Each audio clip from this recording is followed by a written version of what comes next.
You're watching the Action Sports Jax 24/7 network. Now it's time for the Brent and Austen Show. Oh, we're getting a little ready for Monday Night Football in Jax. Gosh, it seems like it's forever away. These weeks usually go by fast. This week is not. It's you shove it one day different, and Thursday feels like Wednesday, and Monday feels like forever away. So we'll let the excitement build, I guess, a little bit, and let the Jags recover. And hopefully it's a slow week for them in terms of the recovery process. That's a big part of it for the Jacksonville Jaguars. I was concerned last week about a little physical play and how they were going to handle that. Well, they get a little extra day to handle it this time around. And so far, by the way, they handled it really well. They might have played their most physical game we've seen in a long time against the San Francisco 49ers. So that was a good start. Will they be able to do it again against the Kansas City Chiefs? Jags actually get back in the facility, kind of their normal stuff today. So we'll hear from Liam Cohen. He talks at 10:30 if there's anything big coming out of that. Travon Walker will be a topic here in just a moment. Also, the players talk locker room, kind of the Wednesday goes on. So they'll actually be even there on Saturday as well, which is a little bit different for us to get them on a Saturday. Their Fast Friday is a Swift Saturday instead. I don't think they call it that, but I just did. Brent Martineau, Austen Lane, Jason Hamby here on a Thursday. We got the Rams and the Niners tonight. I guess it was a good thing you got the Niners when you got them, or it made them more hurt. Because yeah, it's going to be a rough one tonight, I feel like, for the Niners. Yeah, it doesn't look good on paper, does it? Yeah, they were my NFC West favorites, but not so much anymore, man. Yeah, I mean, obviously injuries. I mean, I think that the great teams can overcome one or two, but just like at their positions and the type of player, try to recover from that. Yeah, we talk about Jags. We didn't really talk about the Niners much, and there's something that there's a few things about the Niners. One, Christian McCaffrey doesn't look explosive anymore. Like, he's good, but he's not the guy that strikes the fear into you. Do you see that as well? I mean, I still think he's a top 5 running back. I mean, I think he's pretty legit still. Yeah, I mean, obviously, like, he's not like maybe in his prime per se, but in terms of a dual threat, be able to run between the tackles and, you know, obviously be a receiver as well, I still think he's up there. Yeah. I think it's weird. I've got so much on my timeline from San Francisco. Okay.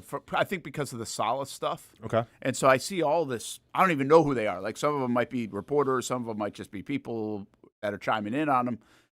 There's a thought there that he has definitely lost a step.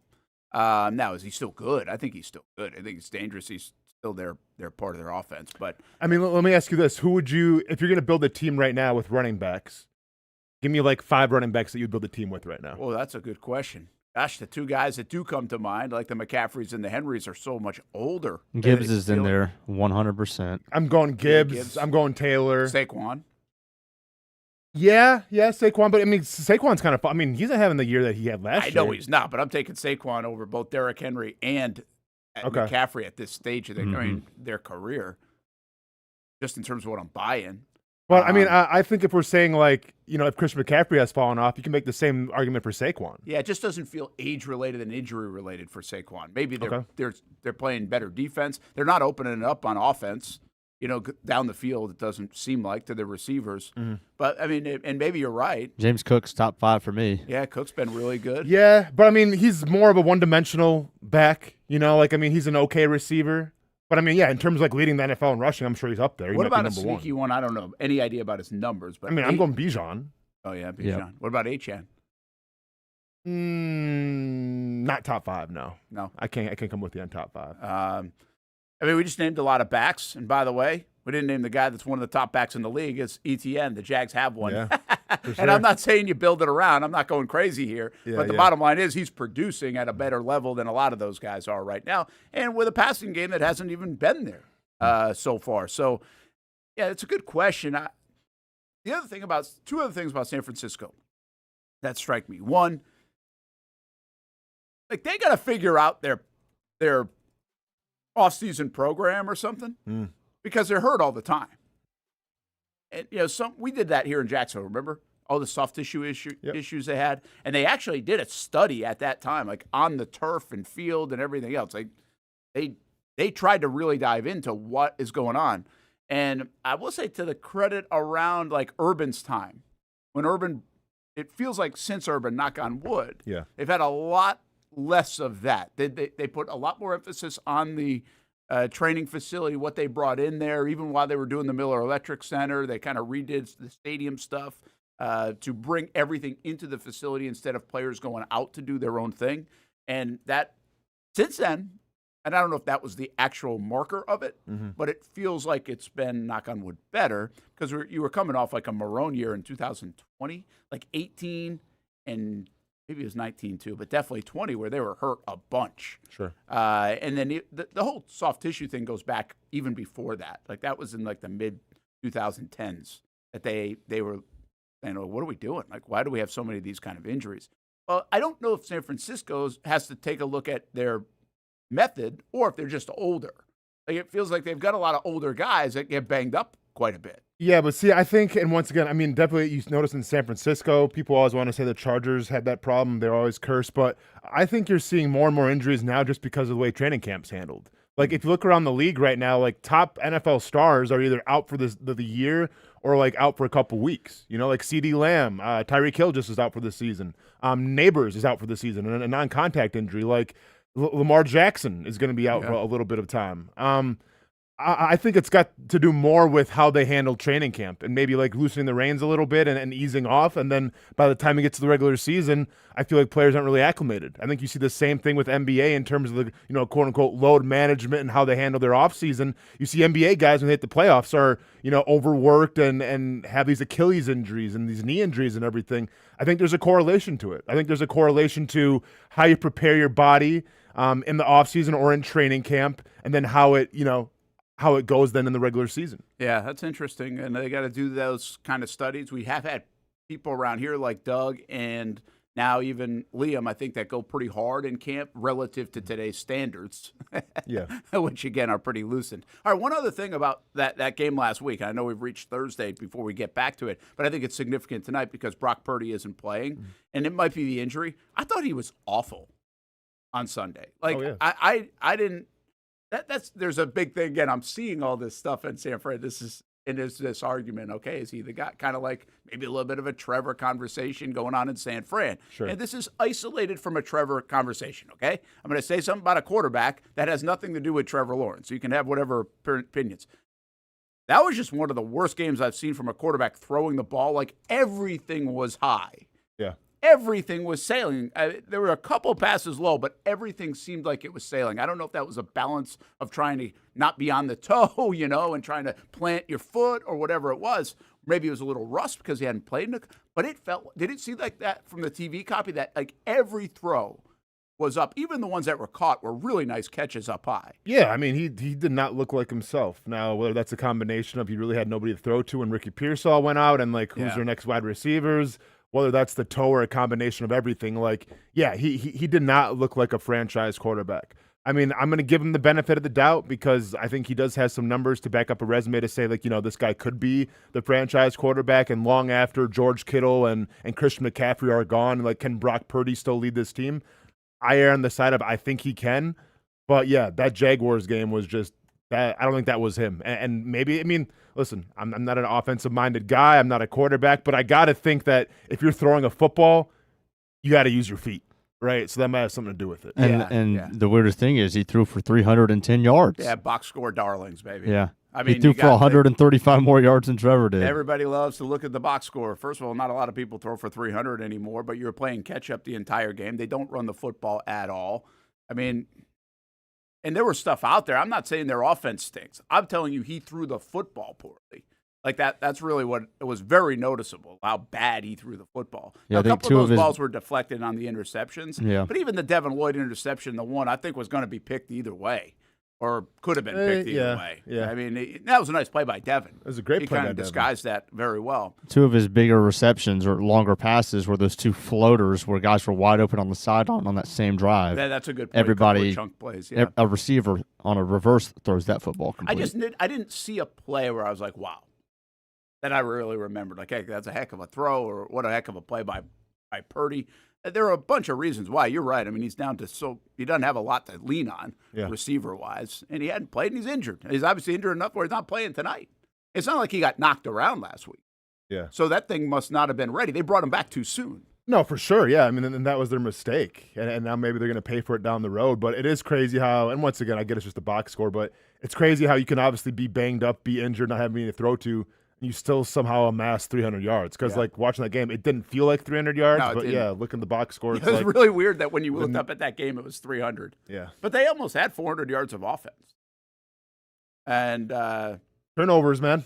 Well, the first drive was really good in terms of getting up. And then they had the drive to make it 26-21. That was really good. And both those drives were pretty long. I don't know how the first one, maybe that first one was like 75 yards. The second one was 93-yard drive, I think it was, 92 yards.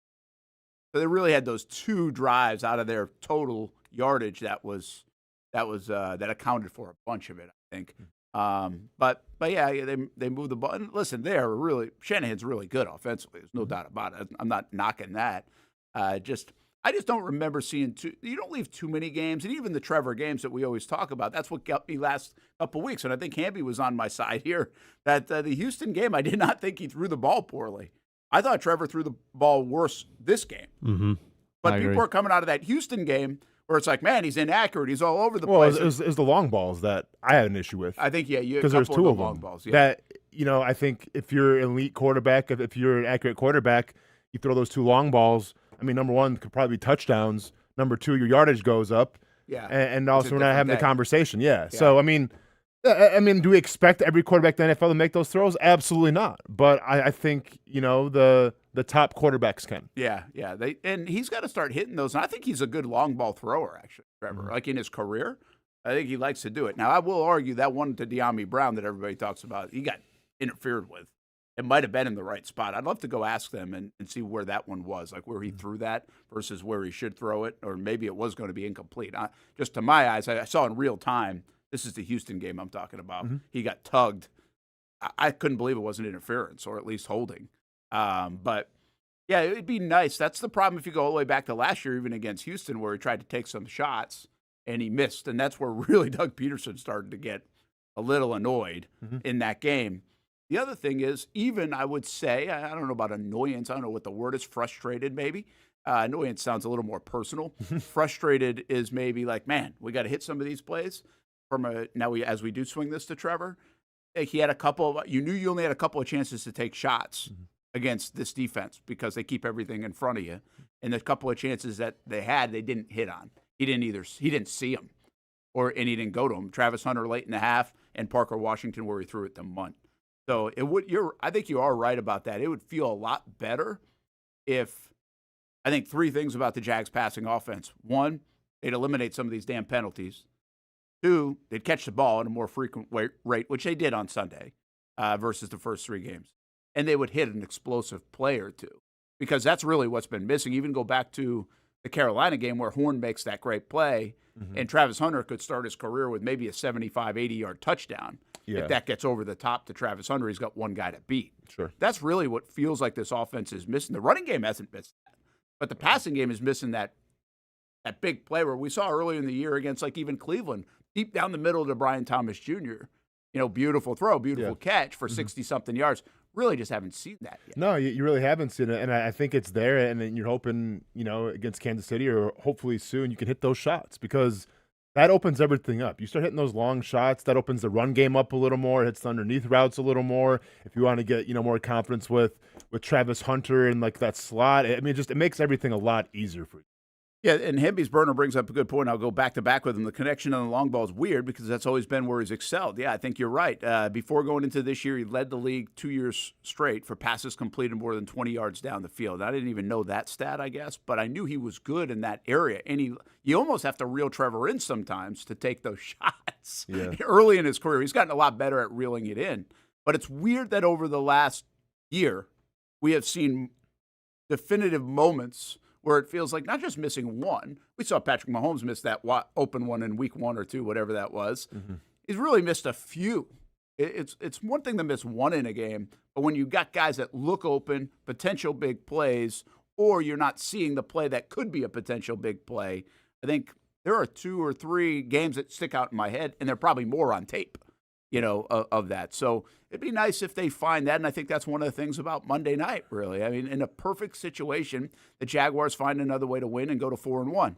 In a perfect situation, they find a way to get Trevor Lawrence, Brian Thomas Jr., Travis Hunter unleashed on the big stage.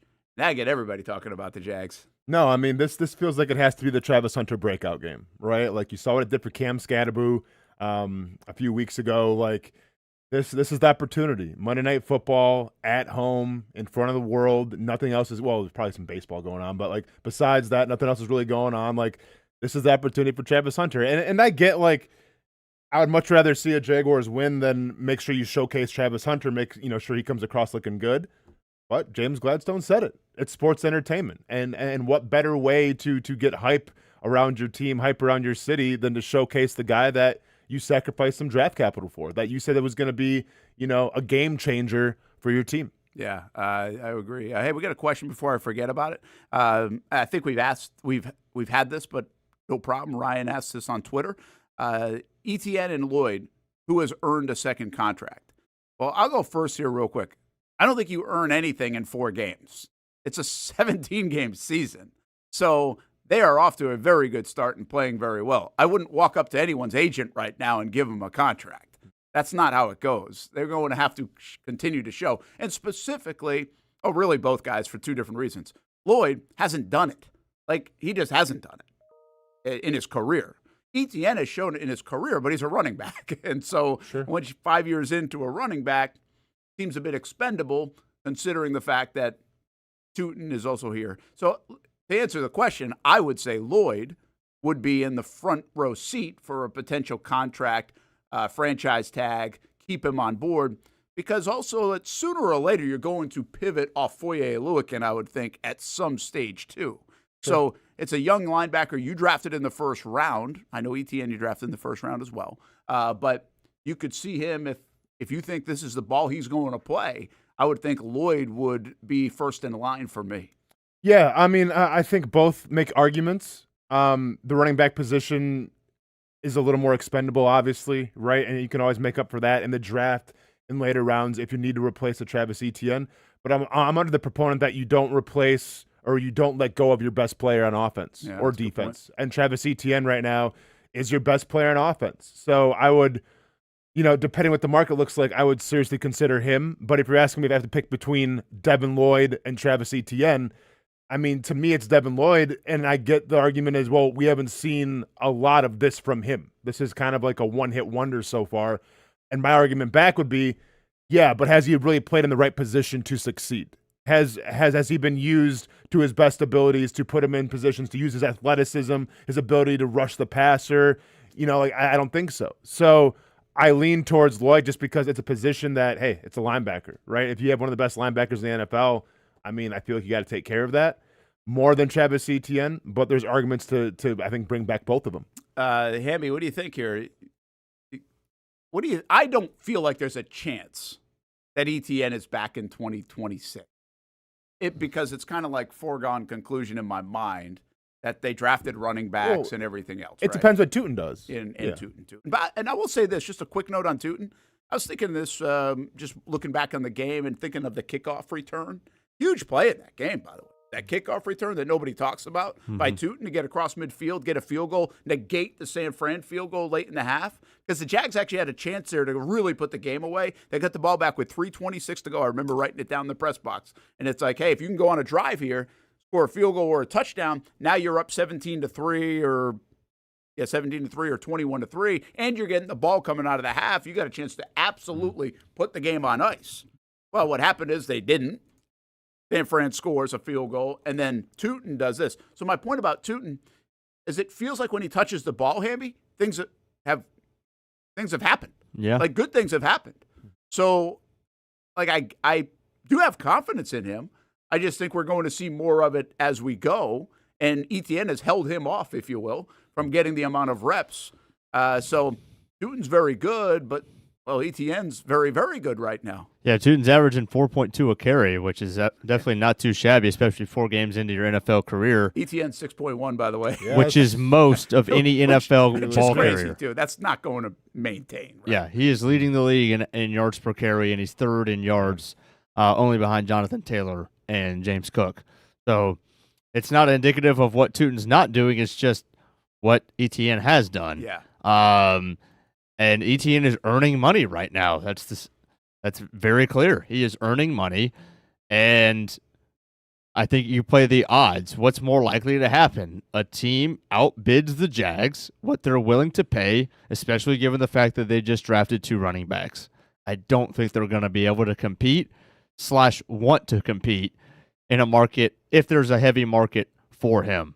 Trying to think of teams off the top of my head that could use a running back. Before this year, I would definitely say a team like the Cowboys, but Javonte Williams has played really well. But there will be teams out there that don't want to reset their running back room, that want a pro. I mean, Travis Etienne will be what, 26? Is he 26 now? Yeah, that sounds right. I mean, he's still got plenty of tread on the tires to sign a 3-year, $35 million deal or something like that. And I don't think the Jags will necessarily want to be in that market with Tootin and Allen in the backfield. Yeah, I can't. I know we keep bringing up Lloyd and we keep bringing up ETN for obvious reasons. They're playing such good football, but the dynamic there, Austin, is what gets me, right? I mean, in camp, you had no idea. You had no idea if these guys would even be starting. You really had no idea 5-6 weeks ago how they were going to be utilized. Was it going to be Ventrell Miller? Was it going to be Tank Bigsby? Was it going to be committee for both rooms? And I know we've said it a million times. I just think it's worth repeating how unbelievable of a start this is for those 2 guys. I'll give you another guy that really is arrow up right now, and that's Armstead. Armstead makes a huge play. It seems like he's starting to tick a little better, and I know he's in a better position, but he also is coming off some injuries over the last couple of years. He's getting longer in the tooth, too. But I think he's got 2.5 sacks now. And 2 tackles for loss. And one of the top pressure guys from the interior in the league through 4 weeks. These are just guys. I wouldn't say that the Jags didn't expect to get this kind, but there was really kind of, let's hope the Jags get some production. I mean, guys, if I said after 1 month of the season, a quarter of the way through, Eric Armstead is going to be leading the Jaguars in sacks. Yeah. I didn't even realize he had crazy. 2.5. It's kind of weird. Like it didn't feel like that numerous already. Yeah. Because Travon's got 2, and Josh only has a half. So, which is crazy. Which is He's nuts. got to be so frustrated. Oh, I bet. Yeah, I mean, he's getting close, man. It's just, one of those things. But yeah, it's pretty cool. Now, listen, we've got a guy like Brian Thomas Jr. He's on the other side of that. Yeah. Right. We talked a little Cam Little. I'm not sure I'm already Cam Little's on the other side of it. He missed 2 field goal weeks. He's still overall, I think, been fine. The Brian Thomas Jr. one has not been fine. That's been a big story. But I mean, that's just the nature of it. And you got, again, I think it goes back to coaching a bit. That's where coaching to me is really, it might be my most profound look at a coaching difference since I've been in Jacksonville with these 2 guys in particular. Yeah. And just a lot of guys in particular, really. Yeah. I mean, when you talk about, listen, at the end of the day, it's good to see that these guys that you didn't really have expectations showcasing it, but at the same time, make an argument and say, okay, well, at what point does Josh Hines-Allen step it up? Right? And I don't want to say step it up in terms of play better because the guy's playing well. Yeah. But you also want to see the numbers go up. Absolutely. Right? Because they don't mean everything. Yeah. But as a pass rusher, it's quarterback set. They become a story.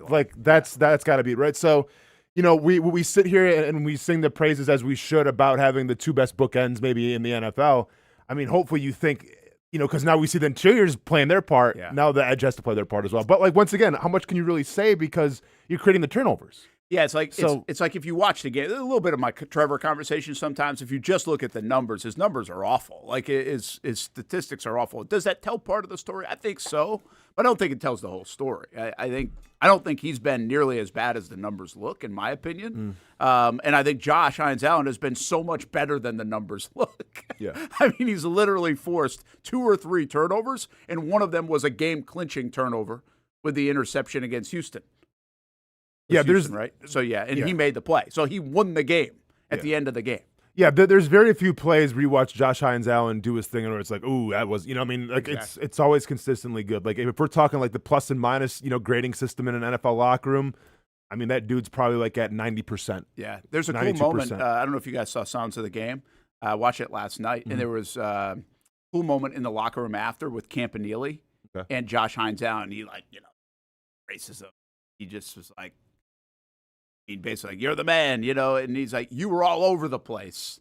And essentially, that was a huge game, I think, for Josh to go against Trent Williams. And he had a good game against Trent Williams, is the point. I mean, that dude's a Hall of Famer. And so that was a big moment, I think. And so I guess what I'm saying is if you look around the league, people aren't going to point to Jacksonville or Josh Hines Allen because they're going to look up and say, oh, he's only got a half a sack. I think if you ask Anthony Campanile, Josh Hines Allen's playing out of his mind. Sure. That's the point. Yeah. Again, you've got to really watch it. And I know sooner or later you hope the numbers bubble with it. Before we hit a break, Travon Walker, real quick, guys. We don't know where this thing's going with Travon. And I know there were reports yesterday about Travon, no surgery, week to week. And I don't have a ton of intel here to tell you. I just was, you try to confirm some of these things, and I didn't confirm it. That was the thing. So, that wasn't, it was like, nah. But I don't know what that means.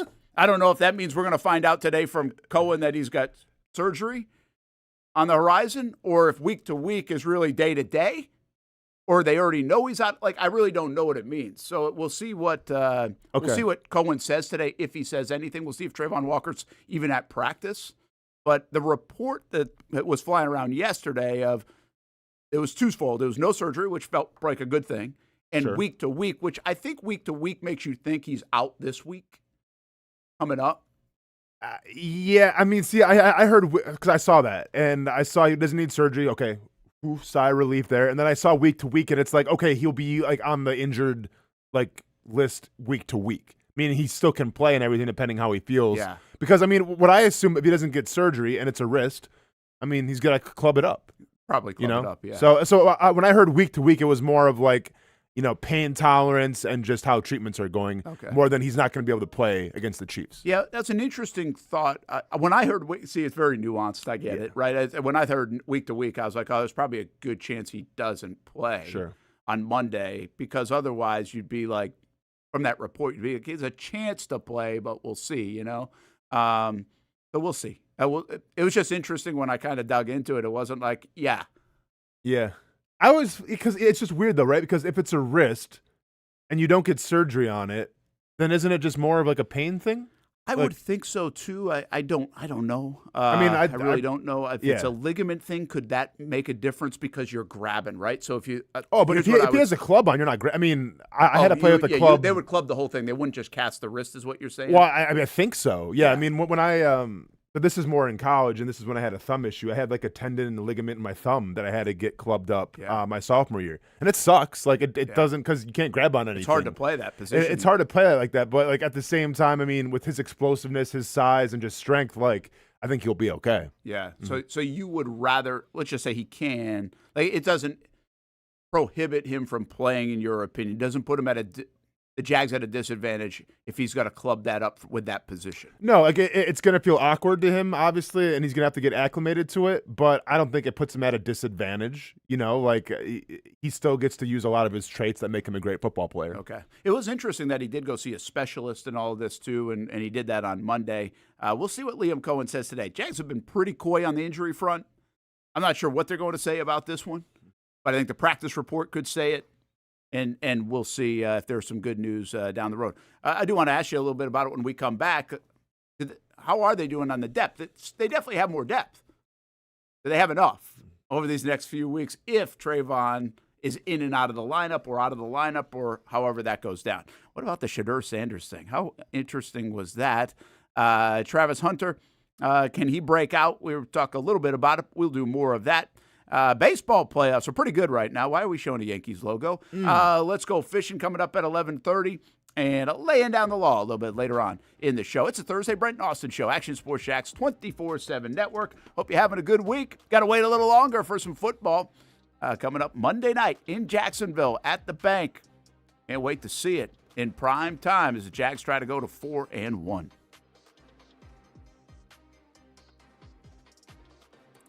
When it's time to get a new car for anyone in your family, just remember, nobody but Nimnick, the #1 Buick GMC dealer in Jacksonville. Get the latest price breaks on 2023 and 2024 models or the newest 2025 vehicles in the showroom on Phillips Highway or shop online at NimnickBuickGMC.com 24 hours a day. GMC Sierras, Yukons, and the redesigned Acadias, or get the all-new redesigned line with Buicks. It's nobody but Nimnick, and part of the reason why is this is a first-class buying experience here at Nimnick Buick GMC. You're not just a customer, you're a friend. This is about getting a vehicle that best fits you and getting you on the road, and also helping you and your family down the road.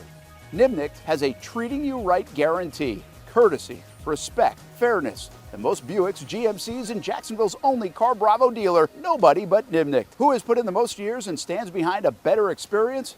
Nobody but Nimnick. GMC. We are professional grade. If you look good, you feel good, and the medical professionals here at Ponte Vedra Vein and Aesthetics are here to make you feel your best.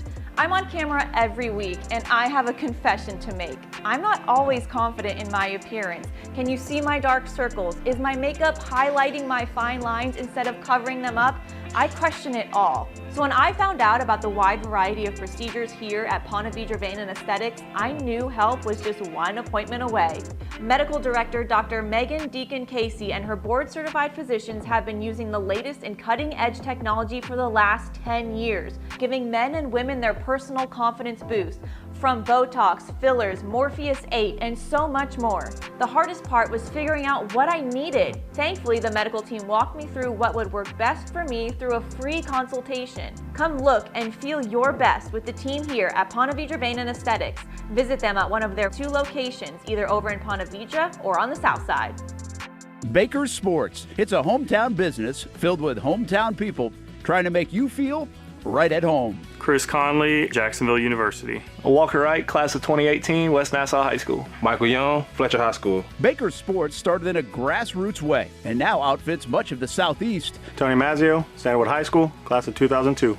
High school sports, travel sports, youth sports of all kinds. They are a one-stop shop carrying Nike, Adidas, Under Armour brands, and more. Vincent Caldes, Oak Leaf High School. Samuel Coffrin, Paxton School for Advanced Studies. Whether it's sports teams on the field or it's your team in the workplace, like our Action Sports Jacks team, and community events like the Dream 18 Golf Tournament, and many others. Cole Tilley, Hilliard High School. Reagan Webb, Eagles View Academy. Look good, feel good, play good with Baker Sports. Custom sports apparel since 1997. Shop with the hometown team at bakersport.com.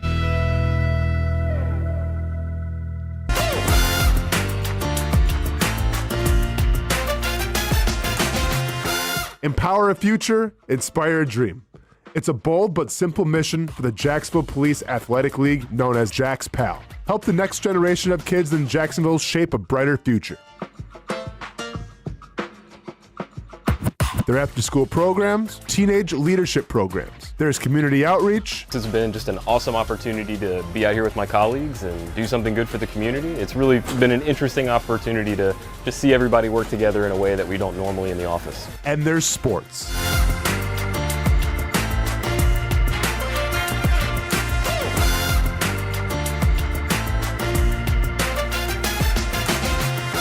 There are also ways you can help the next generation with a donation of any kind. Just visit jaxpal.org to get more information. Empower a future, inspire a dream with Jax PAL. Most of us know how to throw.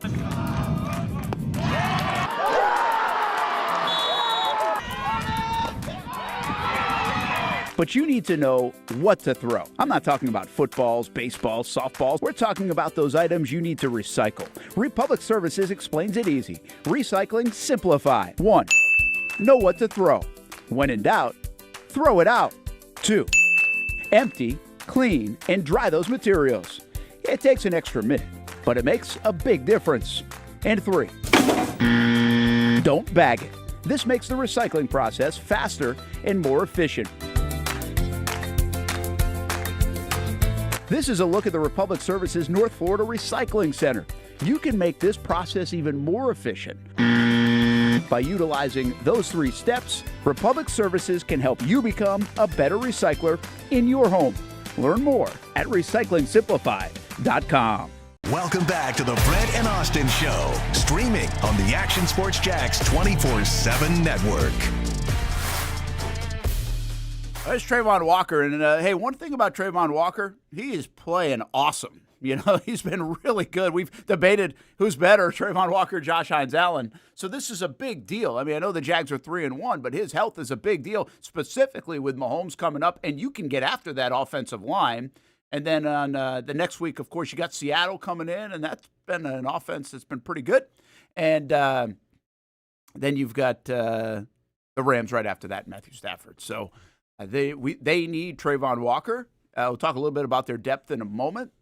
But just announced by Liam Cohen as we were going to break, as I was telling you, I did this last night on TV. I was like, listen, I know there are reports out there about no surgery and week to week, but that's not what we're hearing. And that's kind of what I just said before the break. Well, kind of that report was pretty wrong. Now, it looks like, I think it was Jeremy Fowler, and I think he changed it. Somebody must have got to him and said, hey, don't say the no surgery part. Yeah. Because, well, Travon Walker did have surgery. And it must have been a pretty simple surgery of some kind because there's still a chance, according to Liam Cohen, that he does play on Monday night. So he's going to try like heck to play on Monday night. Usually when a guy wants to play, he's going to play. Yep. So that's good news despite having surgery.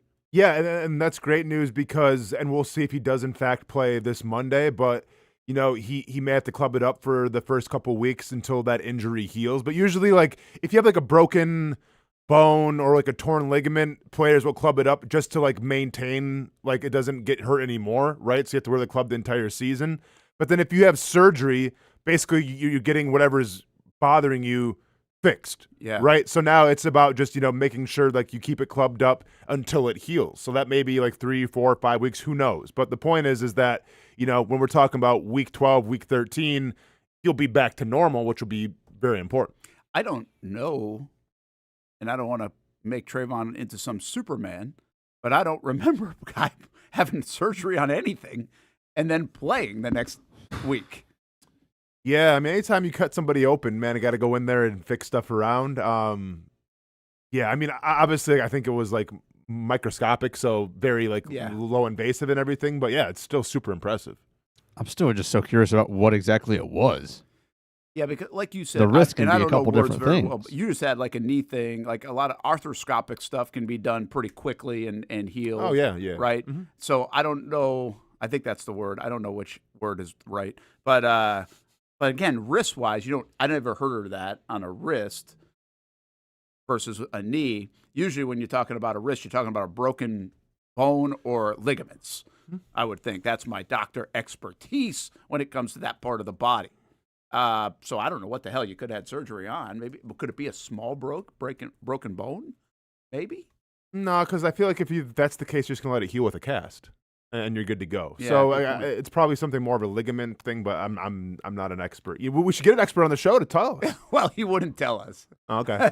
Doctor, well, I did tell Dr. Kaplan possibly we said your name like 14 times in the last couple. Well, dude, as you should, man. This knee is feeling fantastic. I'm like 4 weeks out, and I'm already back. You know, do my cardio and everything. We could have Dr. Kaplan on the show, but he still won't tell us exactly the surgery of Travon Walker. I can tell you that. For sure. Google says a prominent example of a player having a surgery and playing the next week is back in 2007. Phillip Rivers tore his ACL and meniscus in a divisional round playoff game, had arthroscopic surgery on his knee, and played in the AFC Championship just 6 days later.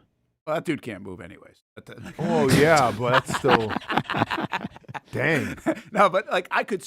Well, again, that seems crazy. Yes, But because it is. The arthroscopic, I know, is not very invasive. It's a pretty quick thing, but still to play the next. Dude, well, he had it as an ACL, yeah? Well, You said? But Yeah. you wouldn't Yeah. have. And meniscus. That's I wonder- that's crazy. Yeah, that is kind of crazy.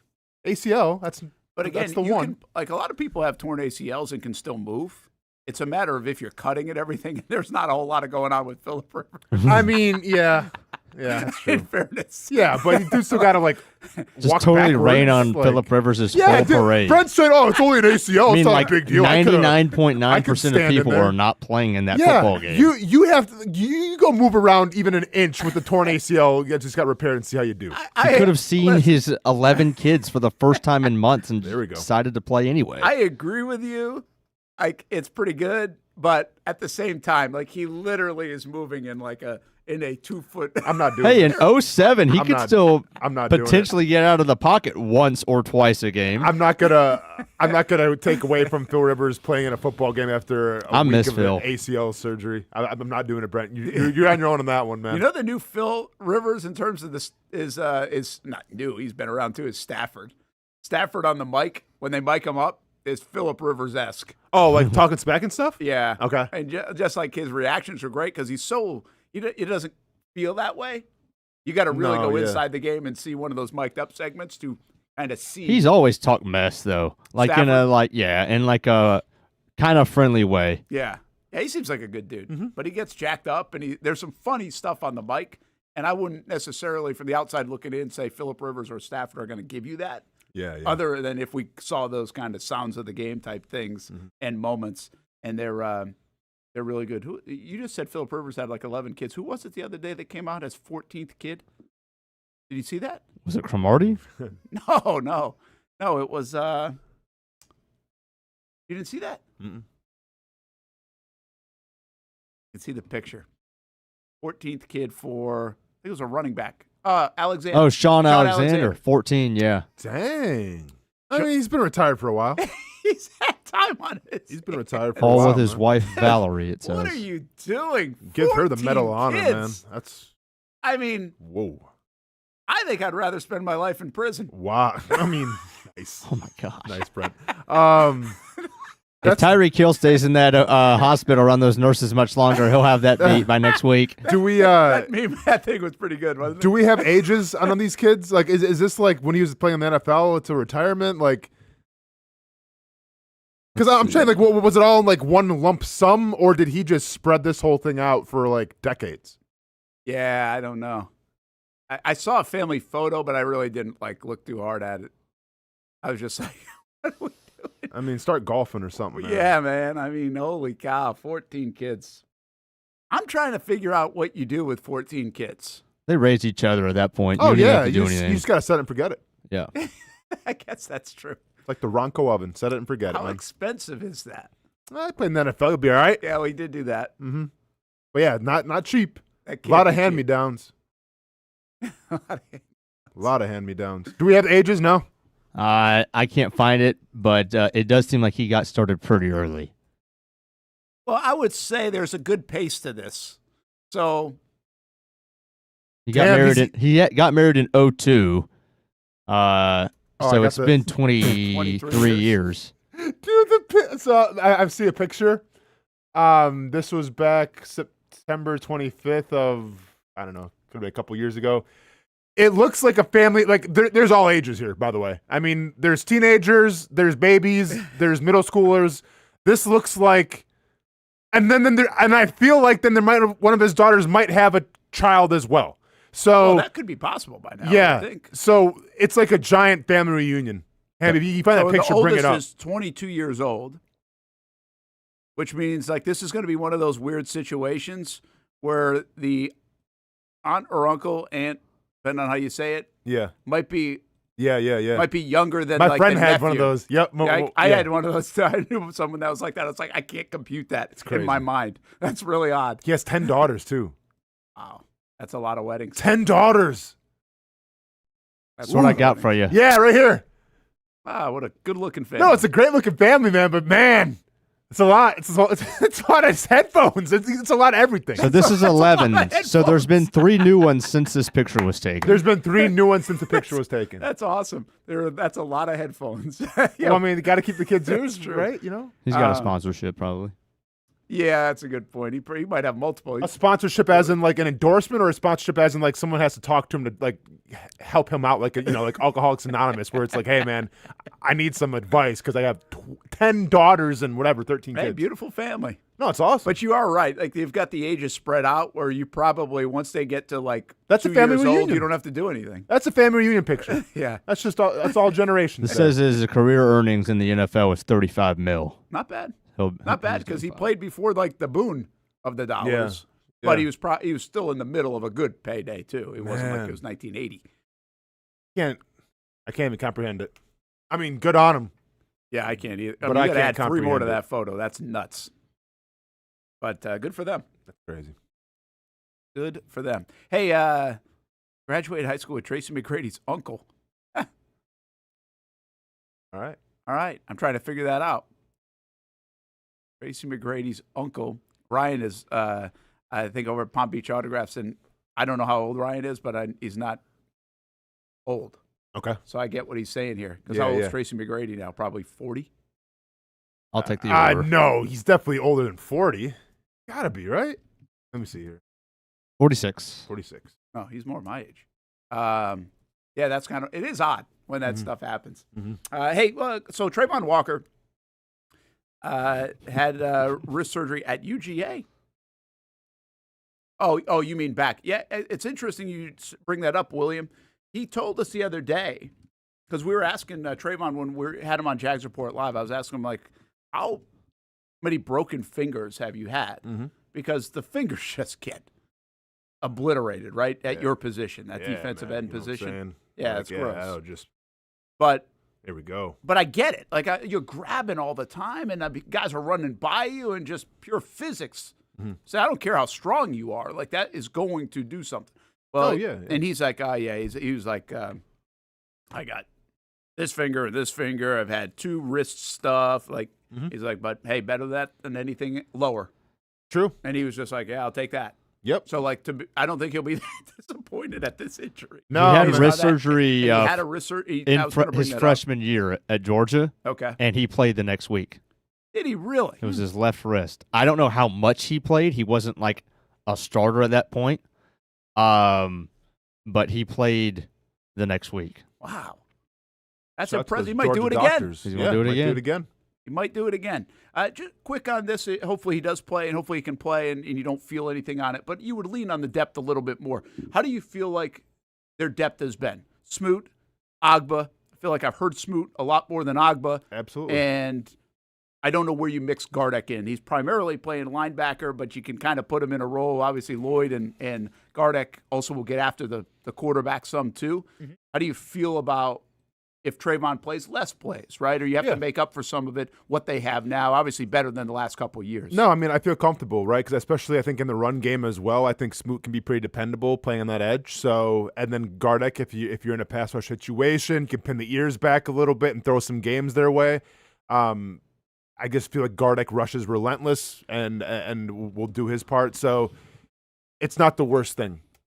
Like I think if this was last year, maybe you could bring up back the panic button and everything. Yeah. But this year, I'm not too worried about it. They should be able to still get home, especially with the interior pass rush now that we're seeing with like Eric Armstead and company. Somebody said it the other day, and we should have just said, just move Armstead back out. Oh, God. Yeah. Think we're okay with that? Think we're all good? I would like to know. You know what? I'd love to. I don't.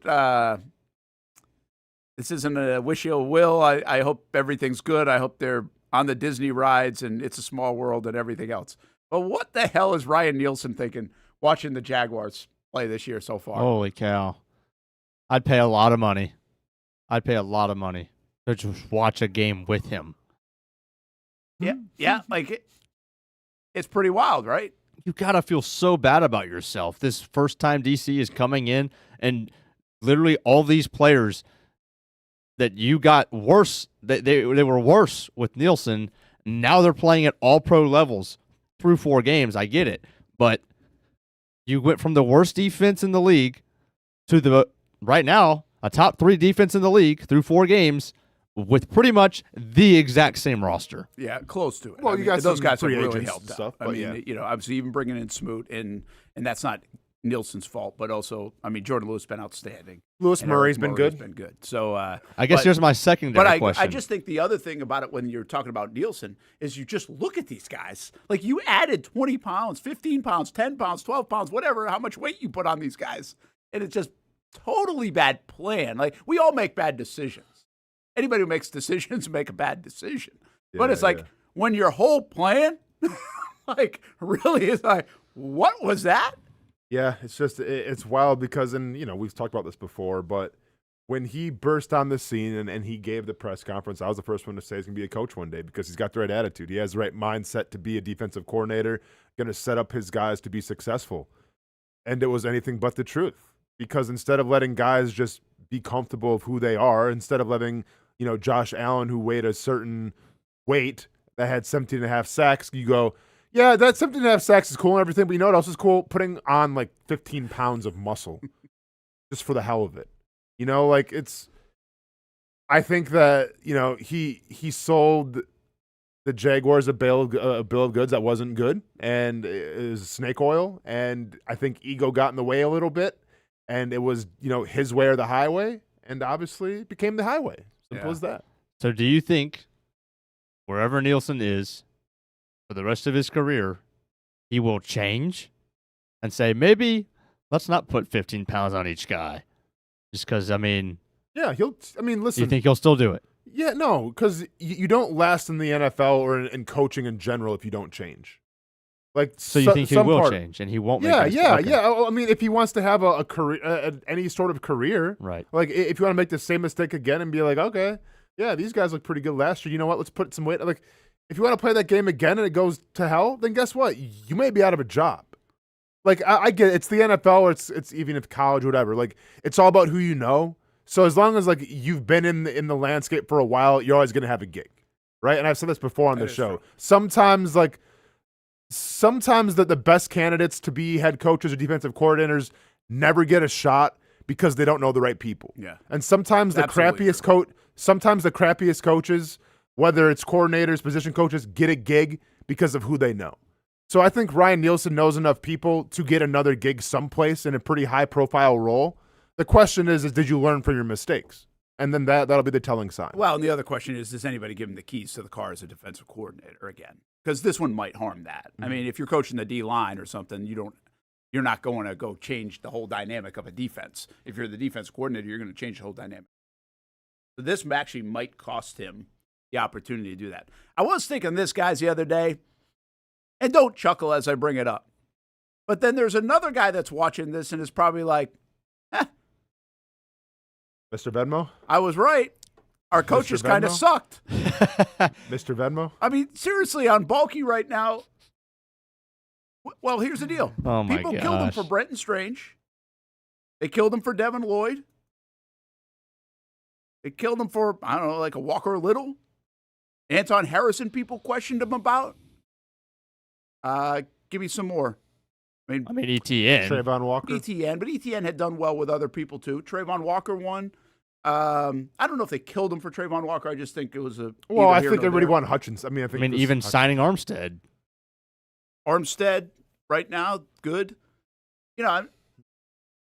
These are a lot of his guys, quite frankly, being coached better and put in better positions that are playing pretty good football. I mean, the Jags were very moderate spenders in free agency. All right. So Quincy Williams. Yeah, listen, I'm Dude, just saying, was an what do you think all-pro. he's thinking? Dude's an all-pro. That was a good pick. Who would you rather watch the was Jags Quincy 20 Monday or night 21? football game with? Austin? So, hang on. What Was Quincy? Quincy might have been before Bulky. was he before Bulky? I thought Bulky drafted Quincy. I think it was Maybe not. That was Caldwell. Oh, okay. In Shout out to 2020, Caldwell. I think it was. Okay, never mind that. Yeah. Stand corrected. Who would you rather watch the Monday night football game with? That's a good question. Trent Baalke or Ryan Nielsen? No doubt Bulky. Huh? What, you mean didn't have a good time? I mean, I'm not gonna. I mean, be honest, because I'm he's not going to have be a good like, time hey, with these either are of my them. guys. Oh, yeah, I'm not going to have a gonna- good time either one. I'm just saying, like, It's not like I'm going out of my way to hang out with either of them. like, do you want to watch a guy just like Like, See, I hate kinda- the 3 hours, and it's No, Nielsen. If you want see- to watch a guy that loves the 3 hours, it's going to be bulky. I kind of want to watch it with Nielsen just so I can just sit there and just go, huh. It'd be uncomfortable after 20 minutes. Oh, no. I'm going to ride that wave all day. You know, here comes another Lloyd interception. Huh. Here comes Eric Armstead down, in a 3 technique, quarterback sack, fumble. Huh. I wouldn't mind doing that more than just like hang out with Trent Baalke and just Trent Baalke going, see, I told you. I'm like, yeah, okay, you're good. Got it. Appreciate you. Wouldn't be a lot of conversation with Trent, I can tell you. No, probably not. Probably not. I'd just be talking about long arms the whole time. That guy's got some long arms there for Kansas City. Yeah. All right, cool. I just think it's interesting because it was a little bit. Some people thought it was a battle internally, coaching staff, Baalke, and I'm not sure it was like an overly dramatic battle.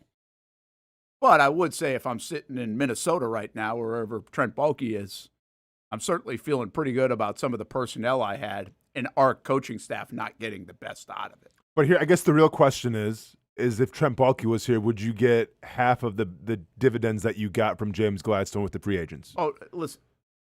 You know what I mean? Because that's another argument as well, is free agents.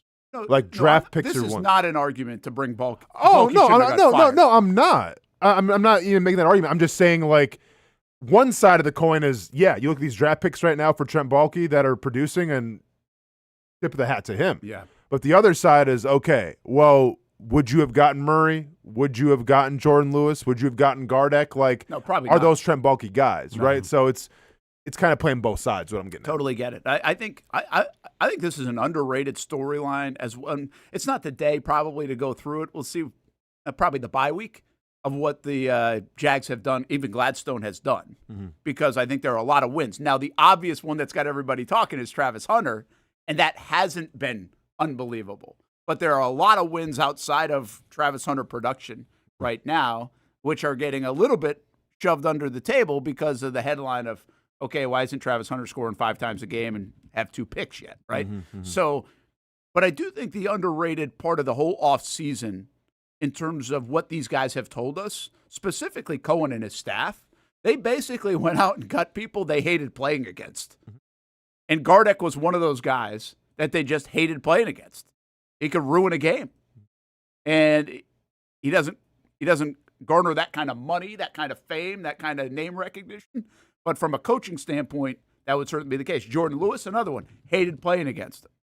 I don't know about the Eric Murray one on that, but I think that's kind of interesting. 2 of the guys making a huge impact on that defense. They basically just said, we saw these guys a couple of times play.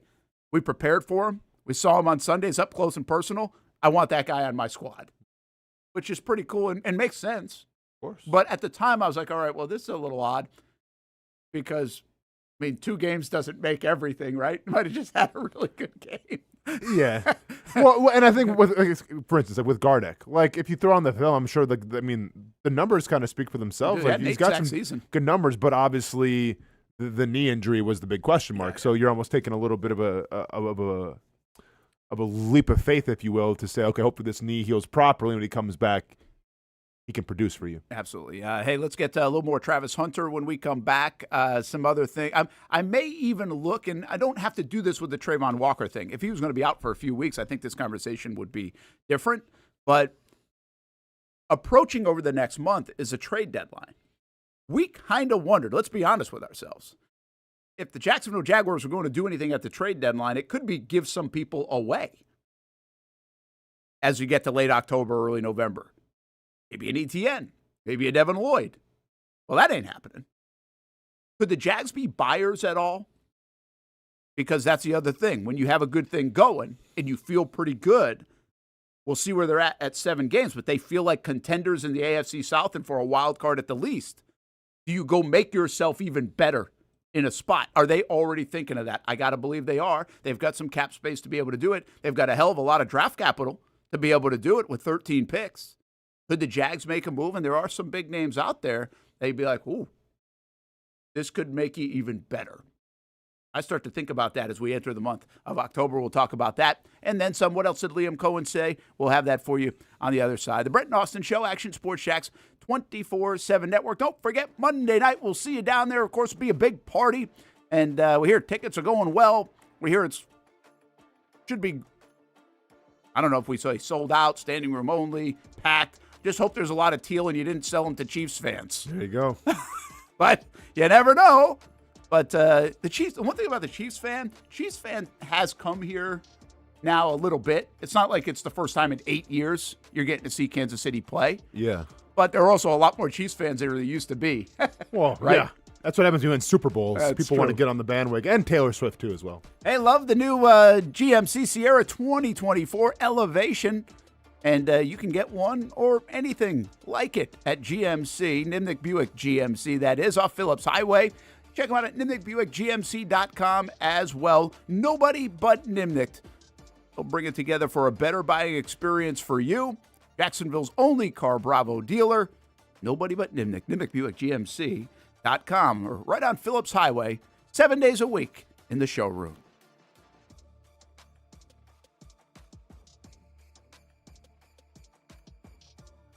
If you don't see a pit, it ain't legit. When you hear that, you think Bono's Pit Barbecue, a staple in Northeast Florida now for 75 years. A place that feels like home with friendly service, a meeting place for friends, family, or business occasions. On the menu, the corn nuggets are a favorite in our house, but there's something for everyone. Sandwiches, platters, salads, sides, desserts, and family feasts. You see Bono's all over the place in Northeast Florida. You know, there are almost 20 locations in the Jacksonville area now, so stop on by, sit down, and dine in with Bono's. You can also take it to go. There are drive-thrus in many of the locations, and they have delivery options too. Just download the Bono's app to make things easy. I signed up for the loyalty program, and you can too, to get special offers. If Jacksonville is home, few things feel more Jacksonville than Bono's Pit Barbecue. Celebrate 75 years and many more to come. Bono's Pit Barbecue. If you don't see a pit, it ain't legit. People helping people. It's at the core of what Alive Credit Union is all about, and it's been that way for over 70 years. From the start in 1954 to today, the mission remains to inspire financial wellness and give you a financially fit lifestyle. Alive Credit Union and its employees are committed to not only serving their valued members, but also our community here in Northeast Florida. I had a chance to see that commitment firsthand as Alive partnered with our Action Sports Jacks 24/7 team to bring you Armada men's and women's soccer broadcasts. Inside the 18, it is a shot, and it's a goal!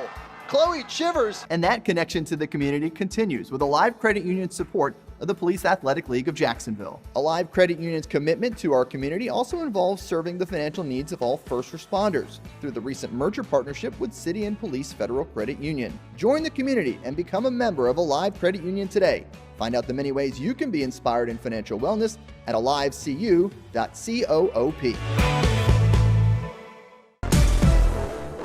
CGC Water Treatment and Plumbing is taking their 75-plus years of expertise and expanding to CGC Home Services. Water treatment and plumbing is still a big part of what they do, and now they can do even more for you.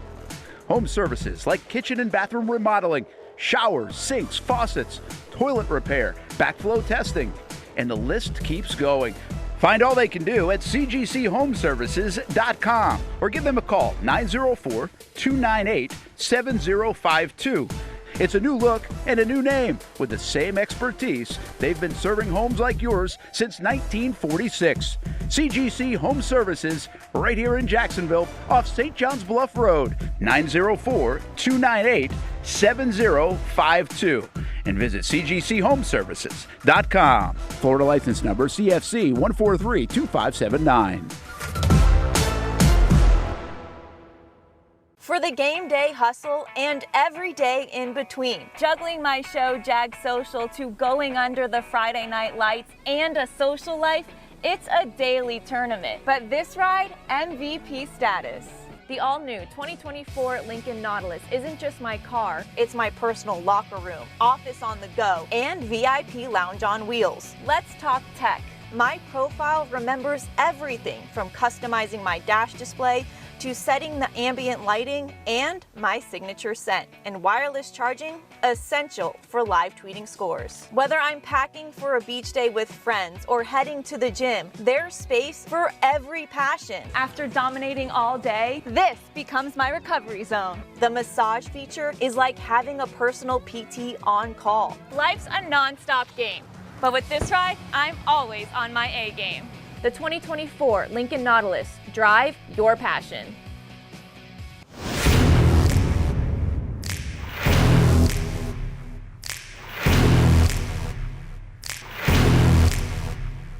Grab some friends and go to a restaurant or head out for a drink and some conversation. Watch your favorite team play on the big screen. Or how about play some games? You can do all of that in one night at Best Bet. Each location has a different vibe, its own personality, like here at the original Best Bet in Orange Park. When you walk through these doors, everybody knows your name. And here in St. Augustine, it's the newest location. Play some poker. How about the table games? And don't forget about Ace's Sports Bar and Grill. And then there's the Jacksonville location right here on Monument Road. It's the biggest poker room in the state of Florida. Maybe you'll find yourself a seat right here at the final table.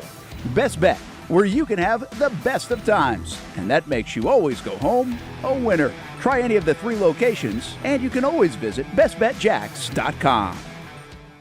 Welcome back to the Brent and Austin Show, streaming on the Action Sports Jacks 24/7 network.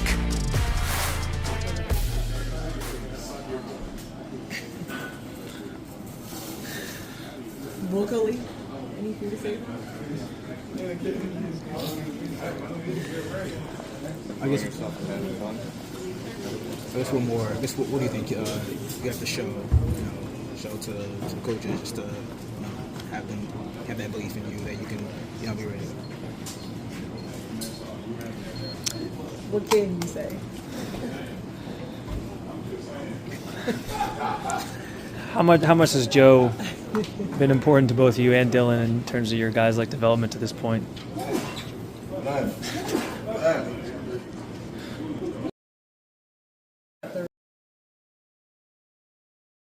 I'm 37 years old. I feel like I have my finger on the pulse of a lot of things that are in pop culture and things that are cool. Hamby, you're the youngest person on this show, even though sometimes you don't act like it. Mm-hmm. Did I miss something? Is this a thing? Is a TikTok thing? It's a Snapchat thing? I don't have either of those. Why I'm going to go with no. Why are we miming? Okay, guys, you can go to me for all the detailed information on what's going on in pop culture here. Okay. Did you seriously not see where the source of this was? Absolutely not. Apparently, this came from Rex Ryan. Here it is. An outstanding coach, all right? But why the hell isn't he putting Shedeur Sanders? We're all waiting to see the Shedeur Sanders be the guy or Gabriel, whatever. Something's missing. Something's missing with this kid. This kid talks. He runs his mouth like I could be a starting quarterback with his arms crossed like this. Get your ass in the front row and study and do all that. If I know, the whole league knows. Quit being an embarrassment that way. You got the talent to be the quarterback. You should be. You should be embarrassed that you're not the quarterback now. So he didn't talk because Rex Ryan said that? That's the word. I think Schefter tweeted that out. He That's did, where it yeah. kind of came from, that he heard that. And so that was the reaction to Rex Ryan. Didn't you just prove Rex Ryan's point when you did that? A little bit. Like, what? Huh. Okay. Can I also throw... You showed him. I can't wait to see the Rex Ryan reactions end the day. I'll just say one thing to Rex, please, before we focus on Sheduer. Hey, Rex. Guys aren't in college anymore.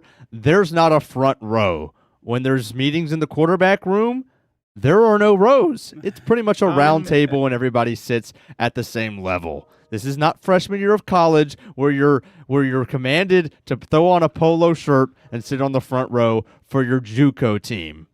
Figure it out. In team meetings, the quarterbacks usually sit in the front row, is all I'm going to say. Jags aren't. Jags aren't. When you go to your position groups, though, not it's in a small room. No, in a position. Well, in a position. Okay. Yeah, you're right. I mean, I don't know. Okay, like in a position group, we have rectangular tables. So like starters sat in the front, and then like second stringers middle, and then guys like that were whatever in the back. You know what I'm saying? Like, but every team's different. But my only thing is if it's a team meeting and it's like, like the stadium seating, usually the quarterbacks are in the front. And the only reason why I know that is because I told this story before, really recently on the show, was when Mike Ditka went after Jay Cutler for Jay Cutler wearing his hat backwards. Yeah. Jay Cutler was in the front row saying, I'm not going to turn it around. Listen, the thing, Rex is kind of obnoxious to me. Like this stuff, I know he's supposed to be hot take guy. Yeah. But, I mean, you'd think the guy had 5 Super Bowl rings the way he talks, you know? I mean, his name's Rex. Well, I mean, he's got obviously a legacy, family name, all that stuff. But, I mean, it's good theater. And this thing is incredible. I just tweeted this on so many levels to me. One, because I think people could take it as, okay, that was kind of a funny comeback. I think other people will take it as, well, there you go. Proved his point. Yeah. You're immature. Like, why the hell are you listening to a guy who says one thing? Like, why is that guy making you do this? That's what I would say. Like, don't you have your blinders on in a building? This thing, it was Rex Ryan. So what? I know it's on ESPN, but it's not like the whole world is saying something that you now have to respond to. Yeah. This is stupid. Like, why would you respond to that? The other thing is you're a third-string quarterback. We are not supposed to hear or see from you. Like, that's kind of the unwritten rule in the NFL, right? I mean, third-string quarterback, just do your job, go about your business. That's it. So, I mean, there might be some truth to what Rex Ryan's saying. But I think the craziest thing is, I thought that was a hell of a talent to be able to do that. Mm-hmm. I don't think what he just did was easy. If I ask you a question right now, you think you could just mouth the response without actually? Oh yeah, come on! Don't give him so much. Don't act like he's like the Daniel Day-Lewis of like interviews now because he didn't talk. I would start answering it. No, don't give him. Listen, he answered like 4 questions like that. Whether it was a big middle finger to Rex Ryan or not, okay, cool. But like, don't give him so much credit where that's a hard thing to do. Is not. I think it'd be hard to do.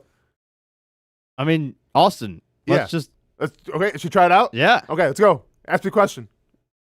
Brent, ask a question. Do you think Travon Walker is going to play on Monday night, Austen? I can hear you. Yeah, you can't hear me? Hamby, I can hear you. Hamby, you can hear little things from Sheduer too. Hamby literally said no. Yeah. I was killing it. Hamby just ruined it. Unbelievable. Hamby, you were literally going, yeah, I hope so. But like, that's not what I said. I said no. You said no. You said no. I know you said no. That was horrible. It was horrible. You were doing a good job. Gosh. You just made Brent's point. I think it's harder to do than people will give it credit for. Can I try it now without Hamby ruining the whole bit? All right, Brent, ask me another question. Will Shedeur Sanders ever play for the Cleveland Browns?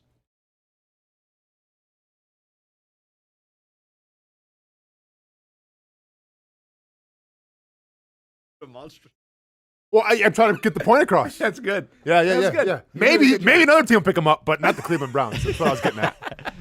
That was really good. Yeah, I'm telling you, I don't think that it is easy to go back and forth on it. Too. Well, then, I mean, apparently it's not. If Hamby is whispering and doing ASMR, it wouldn't be it's easy all for good. me. But I mean, I'm not that gifted. But the other thing is, what an interview! How hard was that interview for those people? They were like, what the hell's going on? Hey, also, that last guy, the fourth guy, what a dunce. I mean, put on the cap. After the first 3 go unsuccessful. I've not heard that word in like I haven't said that word maybe in my life. Dunce cap, you right? think you're that special of a journalist where he's just going to like do that? Say? Well, I don't care what he said. Has Joe been extra helpful for you and Dylan?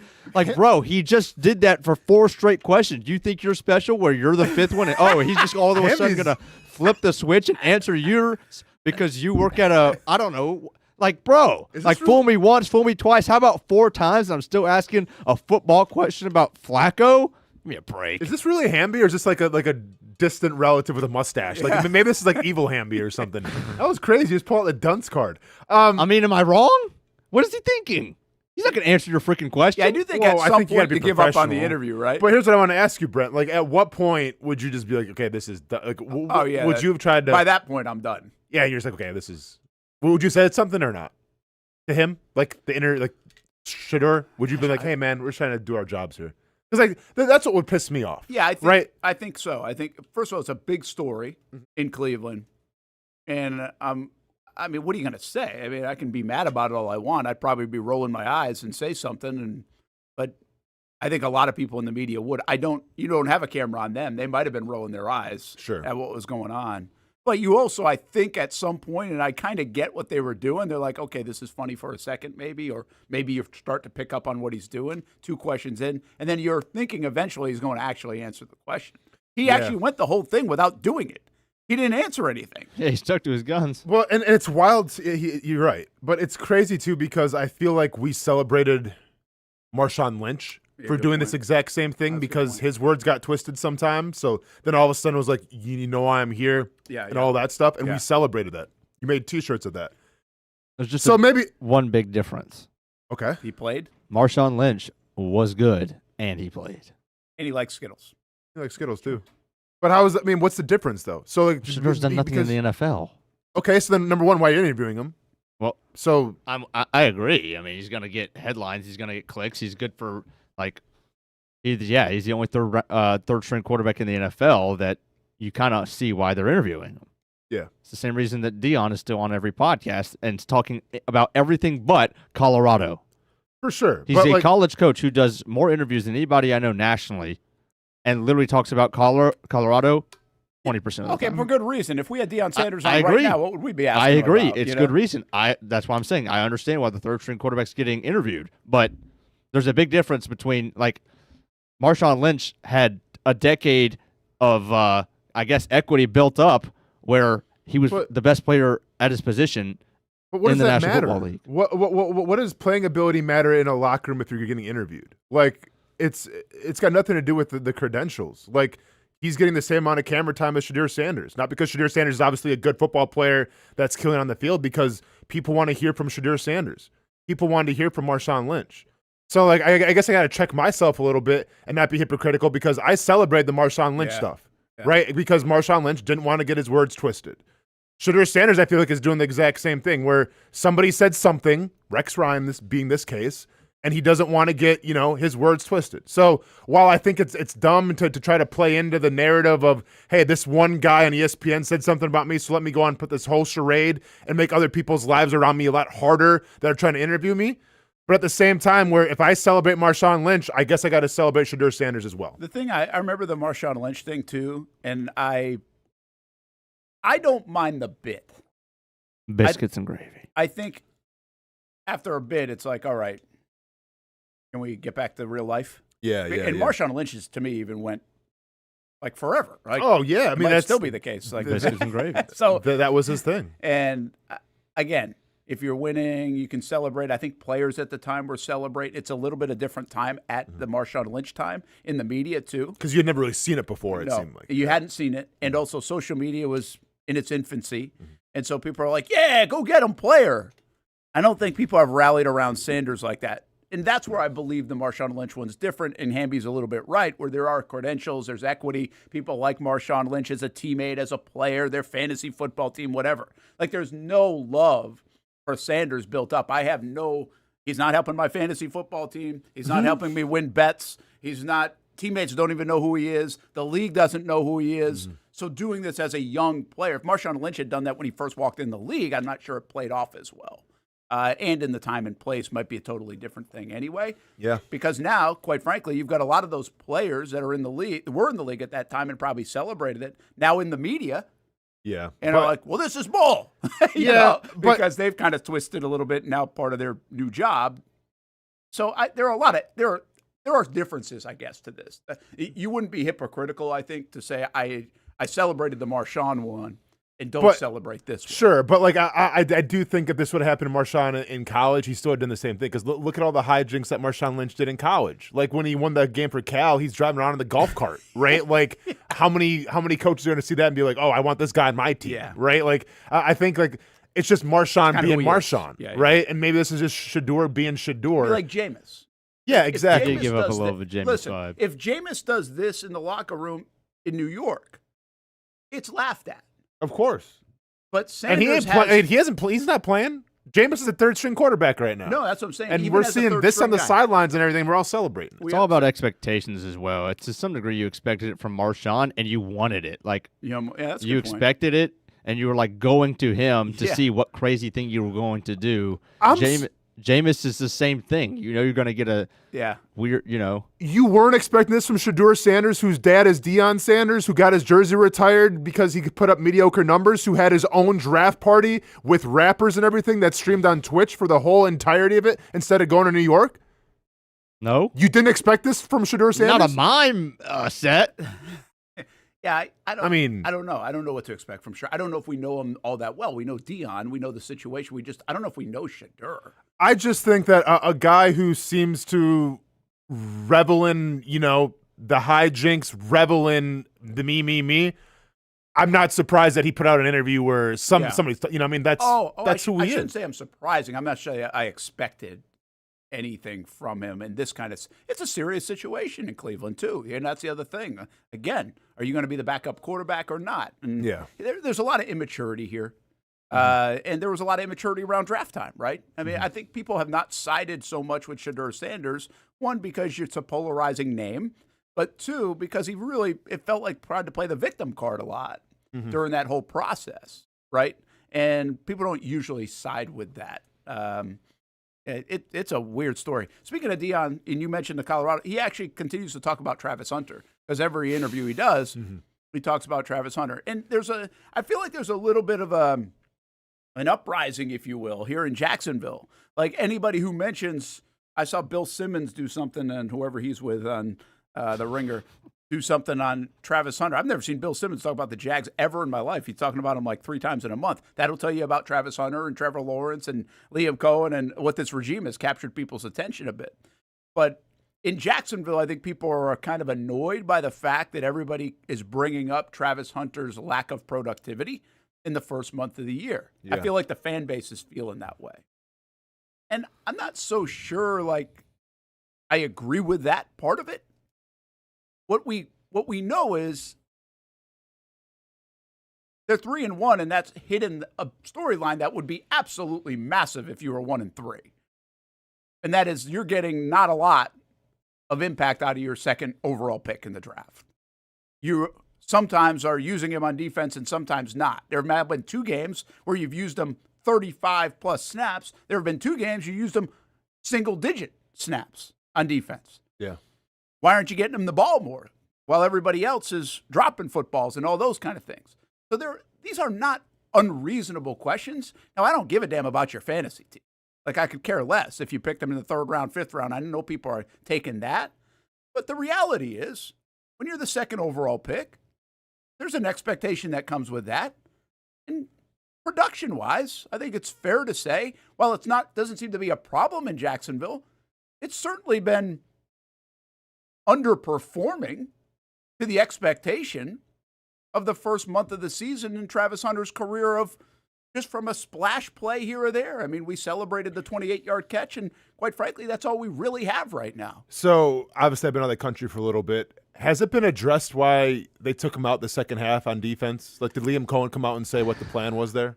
Well, it's been 3 different variations, and you might have the quote today. I know there was something, I just didn't digest it yet. He was asked about it again today. Liv might have tweeted it out, or me, I can't remember. I saw it quickly, but again, we were talking, I didn't digest it yet. The thing is, he was asked on Sunday about not playing on defense. This is what you just asked, right? On defense, why he didn't play Sunday? Well, I'm just his uses in general. What's been the overall narrative? What has Liam Cohen said of why isn't he playing defense in the second half? After the game, he said it was kind of just a personal decision and didn't get into it, kind of shut it down, and then he wanted Buster Brown to play. He shut it down awkwardly, I will say. It kind of felt like there was something there. It felt like it was a story. And then we played Travis Hunter a couple of days ago.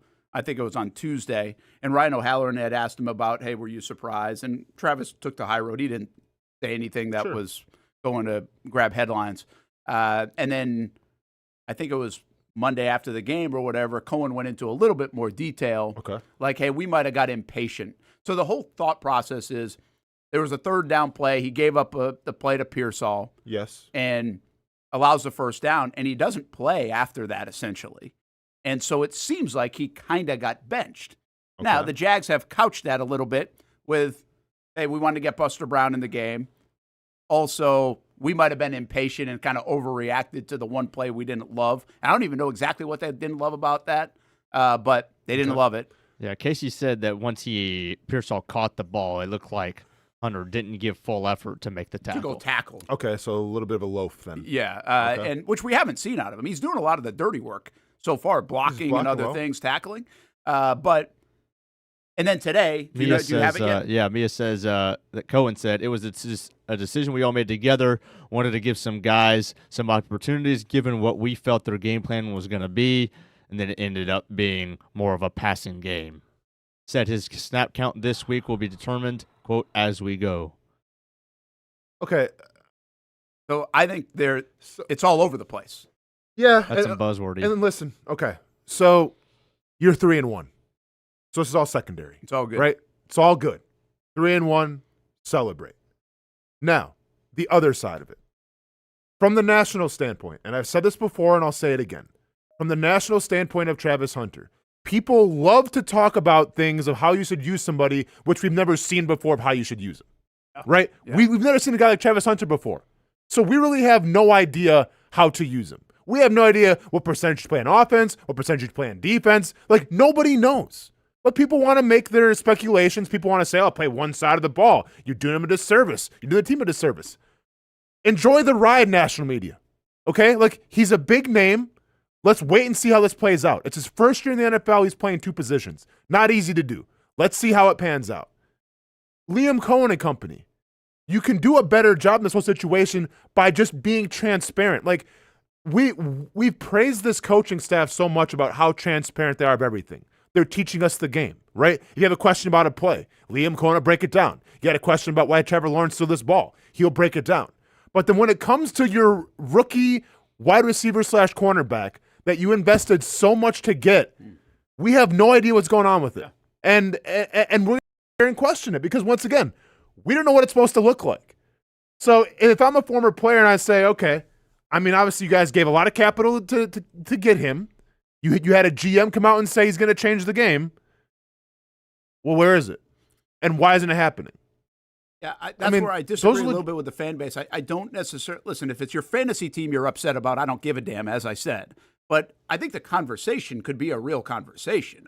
We really don't know 4 games in what the plan is for Travis Hunter. We really don't. We have no idea if Monday night he's going to play 40 snaps or 10 on defense. We have no idea if he's going to get 8 targets or 2. We just don't know. And he is a guy that's supposed to impact your team.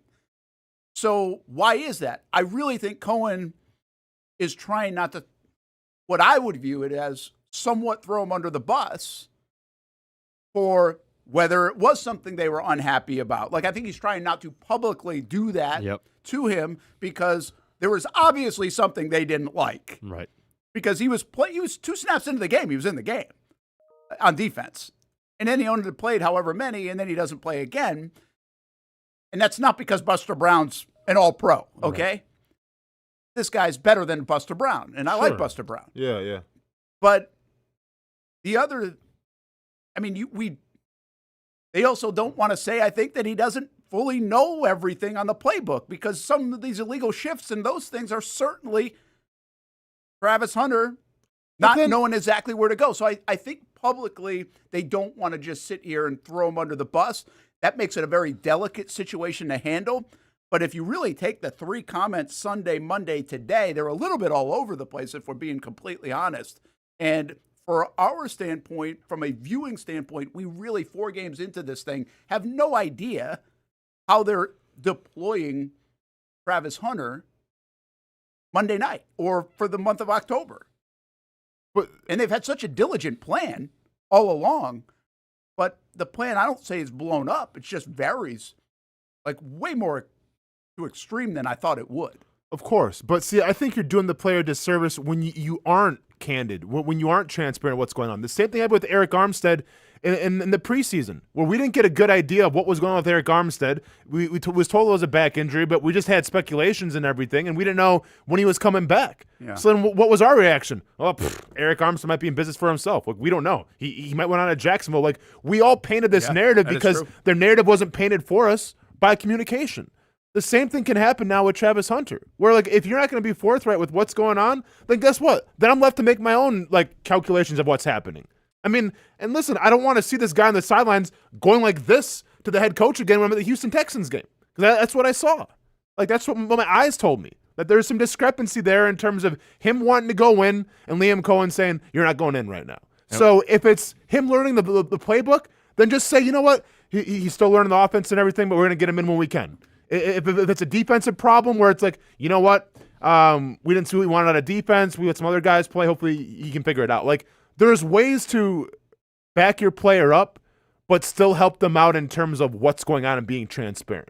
Because the last thing you want to do, especially with a guy that's such high profile, is not give us anything and then be left to our own speculations. Yeah, I think it's a fair point. I don't know. Hamby disagrees. Well, this is a little bit like what was the other situation? BTJ? Oh, a little bit like BTJ. Yeah. Where I think it's a delicate one to handle. I think they're trying so hard to not lose confidence, have the player lose confidence, sound like they're coming off hammering the player. But with BTJ, we knew what it was. Well, I know, but it was still a tricky one to handle. He wasn't. We had criticized a little bit, like, okay, say what it is. You're not really saying anything. Remember after the Cincinnati game, that press conference was kind of like, ugh. Yeah, but once again, my point with BTJ, we knew it's like he has the drops. Like he can't catch a football. Yeah, we knew who it was. It was pretty clear. Yeah, what's going on with Travis Hunter? Well, I think we know that too. Do we though? Do we? I think we what do. Is it, especially on Break offense. The news. On offense, he doesn't know the playbook. I don't think so. I don't think he. I don't want a blanket statement like he doesn't know it. I don't think he knows it up to their standard. It's not like he doesn't know any of it. By the way, there are a lot of guys you can argue that with right now. Right. Yeah, I mean, have you seen the penalties? And I agree, but I think of all the receivers, he is struggling with shifts and motions and all that stuff, and knowing his responsibility on any given down. And I think it's tough for them to put him out there every time, and especially it's also different that kind of trickles down to Trevor Lawrence, knowing where he's going to be, if he's going to be in the right space. If he's going to hit his yard mark on this route or that route or anything like that, it's tough to throw him the football, especially, if you just don't know where he's going to be. On defense, I don't know. I don't know. Yeah, I will say this. I don't care about his production because they're 3-1. I also don't care about his production, I'll say it again, because I don't play fantasy football, and it doesn't matter to me if he's on my team or your team or whoever's team. And I know the world thinks that way a lot, right, when it comes to fantasy football. So none of that matters to me. In fact, I think in a very nice way, because they're 3-1, they can bring him along at their own pace rather than having to force him into stuff because they drafted him number 2 overall. So there's a luxury here that winning is affording them. But I do think sooner or later, he is going to have to make more of an impact on the football field because you picked him number 2. And if they lose 2 out of the next 3, that story is going to bubble even more, is the point. Like, that's where these stories start to go. In October, can you get Trevor going? Can you get Brian Thomas Jr.? Can you get Travis Hunter going? We do like game plans every single week on our shows. That's been the game plan for like 3 weeks in a row. It's like we are waiting for those guys to get going. And that includes Travis Hunter. Let me ask you this. So, and by the way, I think what Cohen would argue, like Trevor missed Travis Hunter right before the half. That could have been a touchdown. Carolina could have been a touchdown. So we could have seen some more production for him, and Trevor can actually help that out too. I'm just curious. If the Jags beat the Chiefs on Monday night and Travis Hunter has 2 catches for 28 yards and plays about half the snaps on defense but doesn't make his pedestrian night, what's the bigger story nationally? Not that we really care. I'm just really curious. Is it that the Jags are 4-1 and just beat the Chiefs in prime time, or Travis Hunter is not being used? The Jaguars are 4-1. Well, the biggest story is going to be the Chiefs at 2-3. Well, that's probably 2-2. But it's the next story. But it's the Jaguars win prime time against the Chiefs. I think you're right. So. Yeah, I think you're right. But if they lose that game, the story will be 85% Chiefs anyway. And the 15%, out of that 15% Jags, it'll be 10 or 12% of Travis Hunter, 2 or 3 catches. Yeah. They made the wrong pick. They gave up too much. That is going to be the Tuesday story. So, again, perfect world situation. I've said this multiple times this week. The Jags win the football game to get to 4-1, and Trevor Lawrence and Travis Hunter have huge games. Like, that would be boom right? That's the mecca on Monday night if you can make that happen. Of course. Because there is a subsection. I think fantasy football does play a huge role into this particular with Travis Hunter. Because there's a subsection of the national, football fan who took Travis Hunter early. And I think if you pulled it, I would be so curious to see. I bet you Jags fans took him later than the rest of the NFL. Because I feel like Jags fans had a decent handle, even though they were really excited to take, that he was here, that this guy's not going to be a startable player in a regular 10-man fantasy league, year one. And so, the national people are pissed because they took him in the freaking 6th round, and they're wondering why he's getting, 4 or 5 points a game, and they can't play him, and they're pissed that they did it. And I think a lot of Jacksonville people are kind of like, you're the fool. Yeah. Because, this was never the expectation for him to be a stat guy in year one, especially offensively. Hey, to be fair, I took him in the 5th round. Did you? Yeah. Because was that higher than most or right around where people high. took him? That's high. It's high. Yeah. But yeah, I took him 5th round because I thought I kind of took James Gladstone at his word. I thought they were going to change the game. I thought this guy was going to be playing 70% on offense and whatever 60, 50% on defense. It was wishful thinking, obviously. But I think the highs, he actually, in the 2 games, second and third game, Houston and Cincy game, I think he was 60% on both sides of the ball. So, again, we've seen it. Yeah, and my biggest thing, too, was what I heard kind of behind the scenes of Liam Cohen. Yeah, designing stuff. More of how the draft went, where there was questions of, hey, if you're going to bring me in here to help Trevor Lawrence, then we're drafting this wide receiver. Yeah, we need weapons. Weapons, yeah. Hey, Deion's 2 minutes. Deion, is it 2 minutes? Let's hold off on it. Get me back to it. I just want to we got to get to Let's Go Fishing. We got to get a break first. I don't want to keep Paul waiting too long. We'll try to stay on time today. We will come back. Let's Go Fishing, presented by Guard Exterior, Gutter Helmet at NorthFlorida.com, and at Nimnik Buick GMC. Hey, looking for something to do for lunchtime as well? Mason's Famous Lobster Rolls, 2 locations, Fernandina Beach, and also at the Town Center, MasonsLobster.com. And we will have our picks tomorrow presented by Mason's Famous Lobster Rolls. And Hamby and I are doing well. We're in first place. If you don't see a pit, it ain't legit. When you hear that, you think Bono's Pit Barbecue, a staple in Northeast Florida now for 75 years. A place that feels like home with friendly service, a meeting place for friends, family, or business occasions. On the menu, the corn nuggets are a favorite in our house, but there's something for everyone. Sandwiches, platters, salads, sides, desserts, and family feasts. You see Bono's all over the place in Northeast Florida. There are almost 20 locations in the Jacksonville area now, so stop on by, sit down, and dine in with Bono's. You can also take it to go. There are drive-thrus in many of the locations, and they have delivery options too. Just download the Bono's app to make things easy. I signed up for the loyalty program, and you can too, to get special offers. If Jacksonville is home, few things feel more Jacksonville than Bono's Pit Barbecue. Celebrate 75 years and many more to come. Bono's Pit Barbecue. If you don't see a pit, it ain't legit. People helping people. It's at the core of what Alive Credit Union is all about, and it's been that way for over 70 years. From the start in 1954 to today, the mission remains to inspire financial wellness and give you a financially fit lifestyle. Alive Credit Union and its employees are committed to not only serving their valued members, but also our community here in Northeast Florida. I had a chance to see that commitment firsthand as Alive partnered with our Action Sports Jacks 24/7 team to bring you Armada men's and women's soccer broadcasts. Inside the 18, it is a shot, and it's a goal! Chloe Chivers! And that connection to the community continues with Alive Credit Union's support of the Police Athletic League of Jacksonville. Alive Credit Union's commitment to our community also involves serving the financial needs of all first responders through the recent merger partnership with City and Police Federal Credit Union. Join the community and become a member of Alive Credit Union today. Find out the many ways you can be inspired in financial wellness at alivecu.coop.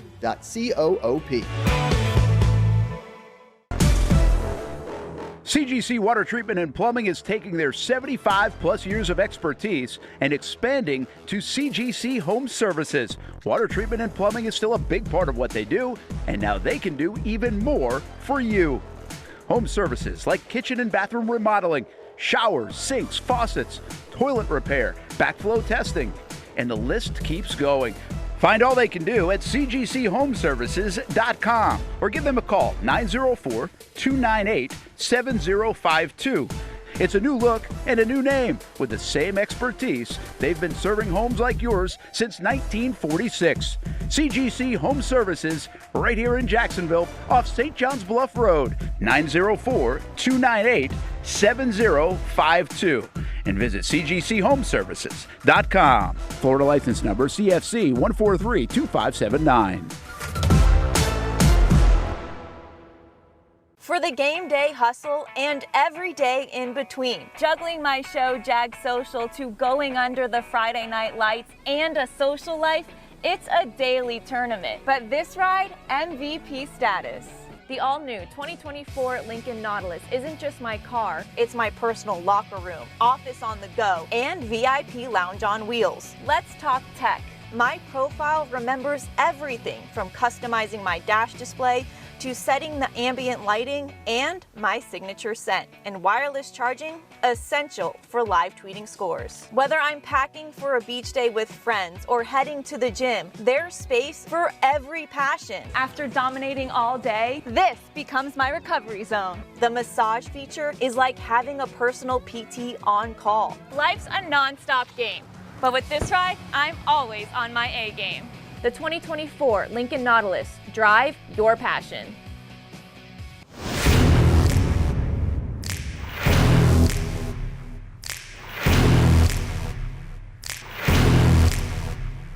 Grab some friends and go to a restaurant or head out for a drink and some conversation. Watch your favorite team play on the big screen. Or how about play some games? You can do all of that in one night at Best Bet. Each location has a different vibe, its own personality, like here at the original Best Bet in Orange Park. When you walk through these doors, everybody knows your name. And here in St. Augustine, it's the newest location. Play some poker. How about the table games? And don't forget about Ace's Sports Bar and Grill. And then there's the Jacksonville location right here on Monument Road. It's the biggest poker room in the state of Florida. Maybe you'll find yourself a seat right here at the final table. Best Bet, where you can have the best of times. And that makes you always go home a winner. Try any of the 3 locations, and you can always visit bestbetjacks.com. Welcome back to the Brent and Austen Show, streaming on the Action Sports Jacks 24/7 network. You're going to like this, Paul Dozier. We're going to get that mic for him. Oh, my bad, Paul. Sorry, dude. So this is Boo Weekly. We're out at the Furyk and Friends, Constellation Furyk and Friends Golf Pro-Am on Monday, and the golf tournament starts tomorrow, by the way, at Timuquana Country Club. And we see this guy roll up in his golf cart. He's got golf clubs on the back. He breaks out his fishing pole, and somebody's like, hey, that's Boo Weekly. And Boo Weekly's been on tour for a long time, but Boo Weekly's like, he's the outdoorsman. Oh, yeah. If you know that name. And see what he's doing right here? He's actually doing like a call for the gator to come. And it worked. Like eventually, I don't know if I even have the video of it. He's backing up. He's backing up, and the gator comes all the way up to the golf cart. Yeah, Boo's lost some weight, by the way. Looks good. Yeah. Boo ain't afraid of those gators. Is the whole point? No, he's not. Now, I saw Boo at the TPC the first year of the goat stuff. Look at how he called them all the way to the cart. Yeah. So gators, there's gator calls. I guess he was like doing this thing like, I can't even do. I'm not even going to attempt. He's doing it right there. Okay, and also, why was he? Hold on, do that one more time. Okay, that's gonna be. Sounds clipped. like a dog, man. That's gonna be clipped. Turkey call or something. Go ahead, Case. Why do they have a fishing pole though? I'm sorry.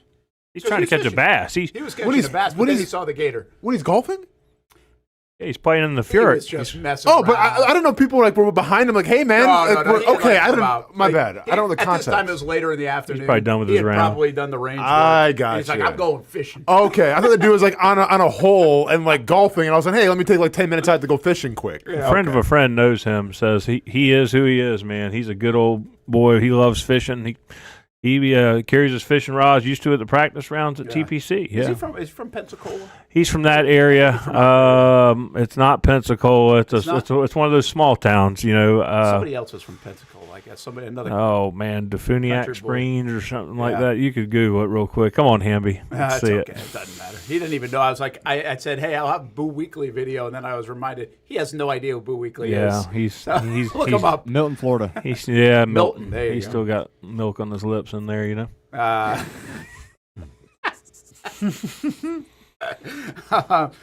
So anyway, you going out there at Constellation Fjord? We're supposed to go Sunday. It doesn't look like we're going Sunday though. 95% chance of rain. Oh, is it really? Yeah, the weather looks terrible all weekend for fishing, for the Gator game, for the Jaguar game Monday night. Hopefully it'll clear out before Jaguars Monday night. Yeah, I did talk to Mike last night. It's going to rain during the day, but he thinks, at least at this stage, last night this was, he'll have to get an update, but he thinks by the evening it should be good. And it looked like it was going to rain a lot of the day. It looked like it was going to be bad in Tallahassee Saturday night too, but I looked this morning, it's down to 20% in Tallahassee, nice. So it might lay to the south. We've got a little. It feels tropical outside. Like it's beautiful out. Yeah, got a little breeze, a little cooler temps. Hard but northeast you can tell wind. when it feels tropical. Well, and also if it wants to rain and pour and be a bad weather game for the Jags Chiefs game, I'm all for that. Chiefs can't run the football. Yeah. Jaguars can. Jaguars can. I think that's an advantage for the Jaguars. That's an interesting call. You don't say that a lot over the years. Haven't said that in terms of physicality with the Jacksonville Jaguars, but no, I think they've established themselves as a pretty good running team, and the Chiefs right now are looking for something because they can't run the football. You mentioned it though, as Paul Dozier with us. Let's go fishing, presented by Nimick Buick GMC and Armor Guard Exterior, Gutter Helmet at NorthFlorida.com. You're not fishing this weekend. No, I don't think there's going to be a lot of fishing. It's blowing about 25 out of the northeast out there. We talked a couple weeks ago about flood tide red fishing. You'll get those opportunities because the tides are going to be exceptionally high. But the fishing's good if we can get some weather. But the weather looks like for the next 10 days, really, it does not look good for fishing. Hard, strong northeasterly to easterly winds. Maybe you can get back in a creek in the intercoastal and catch some reds or something like that, a few flounders. But for the most part, the St. Johns River is even going to be too rough to fish. Give us the worst months to fish. Is October usually because of the storms that could come in? Well, the fishing's fantastic in October if you get the weather, but the weather is just so unpredictable. Seems to blow, I'd say mid-September till about December. It's usually pretty windy around here. And what happens is we get later in the fall, the fronts become more – they kind of get scheduled. You get a cold front every week. And when you get a cold front, it'll blow for a day or two, and then it'll lay down for a day, and then it'll blow for a day or two, and it gets more of a cycle. Right now, it just seems to be the fronts don't quite make it to us. And I think that's what's going to cause this rain. We can get Mr. Burrish to answer these questions, but I think a front's supposed to come down over us and stall over central Florida, and then maybe suck back as a warm front, and that's going to create this rainy condition for this weekend. Put Paul on the green screen. Let's go, Paul. Hey, when you've been fishing as long as I have, you learn a little bit about weather. So you're talking about front sucking back. I mean, that's pretty impressive, right there. A warm front. That's what you call a warm front. Paul, real quick, Australia. I just came back from Perth on the Indian Ocean. Any good fishing out there? Yeah, absolutely. The Great Barrier Reefs in Australia. Some of the biggest black marlin in the world are caught there. Okay. Yeah, absolutely. I don't know what part of Australia Perth is. I've never been there. My wife wants to go to Australia. I'm like, I don't know. I'll say this: a lot of salmon and cheap salmon. They have obviously it's by the water, right? Because it's right on the coast. Yeah. Perth we pulled the map up. Pulled the map up and everything. But you talk about you can get a pound of salmon for maybe the conversion rate would be $4 or $5. Wow. US. It's really, super that's cheap. Interesting because everything that's on the coast here, you go get it's more expensive. If you're buying it when you're right on the water, right? Yeah. Yeah, it's expensive around here. There's so much. Not to change the subject from salmon, but there's so much talking about price of seafood. The shrimp boats, the local shrimpers are about out of business these days because the price of shrimp is so low. They pay the boats so little because they import all these shrimp, from other places. And if you can find domestic shrimp, local shrimp, I mean, golly, I was buying shrimp off the boat a couple weeks ago for my mom to take to North Carolina that was 1/3 of the price I paid for bait shrimp over the summer. It's just crazy. And the shrimpers, the local shrimpers are starving because of that, because the import stuff's so cheap. Is that relatively new thing? It's the last 5 or 10 years. You know. Oh, that's actually it's been getting worse. Okay. You know. But It's all seafood. Import seafood from Central America and South America is mahi, stuff like that is so cheap that it's hard for the local commercial guys to compete. How many different kind of marlin do you have, by the way? We know white marlin tournament. We know about blue marlin. You just mentioned black marlin. White marlin, blue marlin, black marlin, striped marlin. Striped marlin. Hatchet marlin's like a off of a cousin, a real close, very similar to a white marlin. This would be a good Jacksonville feud question. Be a great Jacksonville feud question. However many different kinds of X fish. Paul, I did want to ask you, I mean, Austen was talking about his trip to Australia. Did you happen to see any pictures of Austen with his time during his time there? I did not. Okay, well, I'll just bring this one up for you. Okay. Oh, yeah, there you go. Yeah, that's a Casey Kurtz special right there. That's a good one there. I like it. I like it. Yeah. I want it autographed, actually. I'm going to hang it. I love the little rope around the kangaroo. Yeah, the one coming out of his body. I mean, hey, it's AI, right? You can't get everything perfect. I think it's. I like the kangaroo crossing sign. Yeah, it's fantastic, man. I think it's pretty cool, really. I almost bought one of those hats, but I was like $200, so I was like, I'm all set. Really? Yeah, I mean, it it's was like a Stetson. Well, it was like a real deal hat. You know, I mean, if I'm going to get it, I'm going to get the real deal one. Salmon's cheap, but the hats are expensive. Yeah, I know, right? It's crazy things, man. But I wanted to ask you, this is a little off topic, but just I saw a lot of fish and a lot of seafood when I was in Australia. You know, when you got to clean the fish and everything. Mm-hmm. I've cleaned some fish before. Not the easiest thing because I'm not really versed in it. But like, are there fish that are harder to clean than others? Like, Absolutely. Is there a fish that you catch where it's like, oh, now I got to break this thing down? All right. So what are some of the fish that are like the hardest to clean? There's tricks to everything. Sheep's head's a hard fish to clean because they have a big old giant rib cage. Okay. Triggerfish are a hard fish to clean because they have their skin's like leather. There's a spot on the top of them where you have to. If you don't know how to do it, it's very difficult. If you know how to do it, it's a piece of cake. Flounder. Some people struggle with flounder. I kind of think they're easy. But again, you got to get used to it. 2 sides of that fish, and the white side and the brown side. You know, other than that, fish are fish. Offshore fish, a mahi's very easy. They've got basically under their fin, they've got a little groove you can go into and go right down their backbone. You know, I think the main thing about cleaning fish is having a good sharp knife. You have a good sharp knife. A dull knife makes it hard to clean fish, and it also makes it dangerous. If you have a good sharp knife, you know what you're doing. It's pretty good. And the fish needs to be taken care of. A nice cold fish versus a hot fish is more difficult to clean because the meat firms up when they're cold. How about that? Okay. That's good. Good little tip there. I like it. Speaking of another tip, let's get to Captain Roger Bump here on Let's Go Fishing on a Thursday. Captain Roger with your Action Sports Inshore Fishing Report for Northeast Florida. And this week we've survived 2 storms out in the Atlantic, but we're going to get a lot of weather this weekend, high winds and rain that they're forecasting. And I haven't seen what exactly it's going to be, but I know that there's going to be high winds.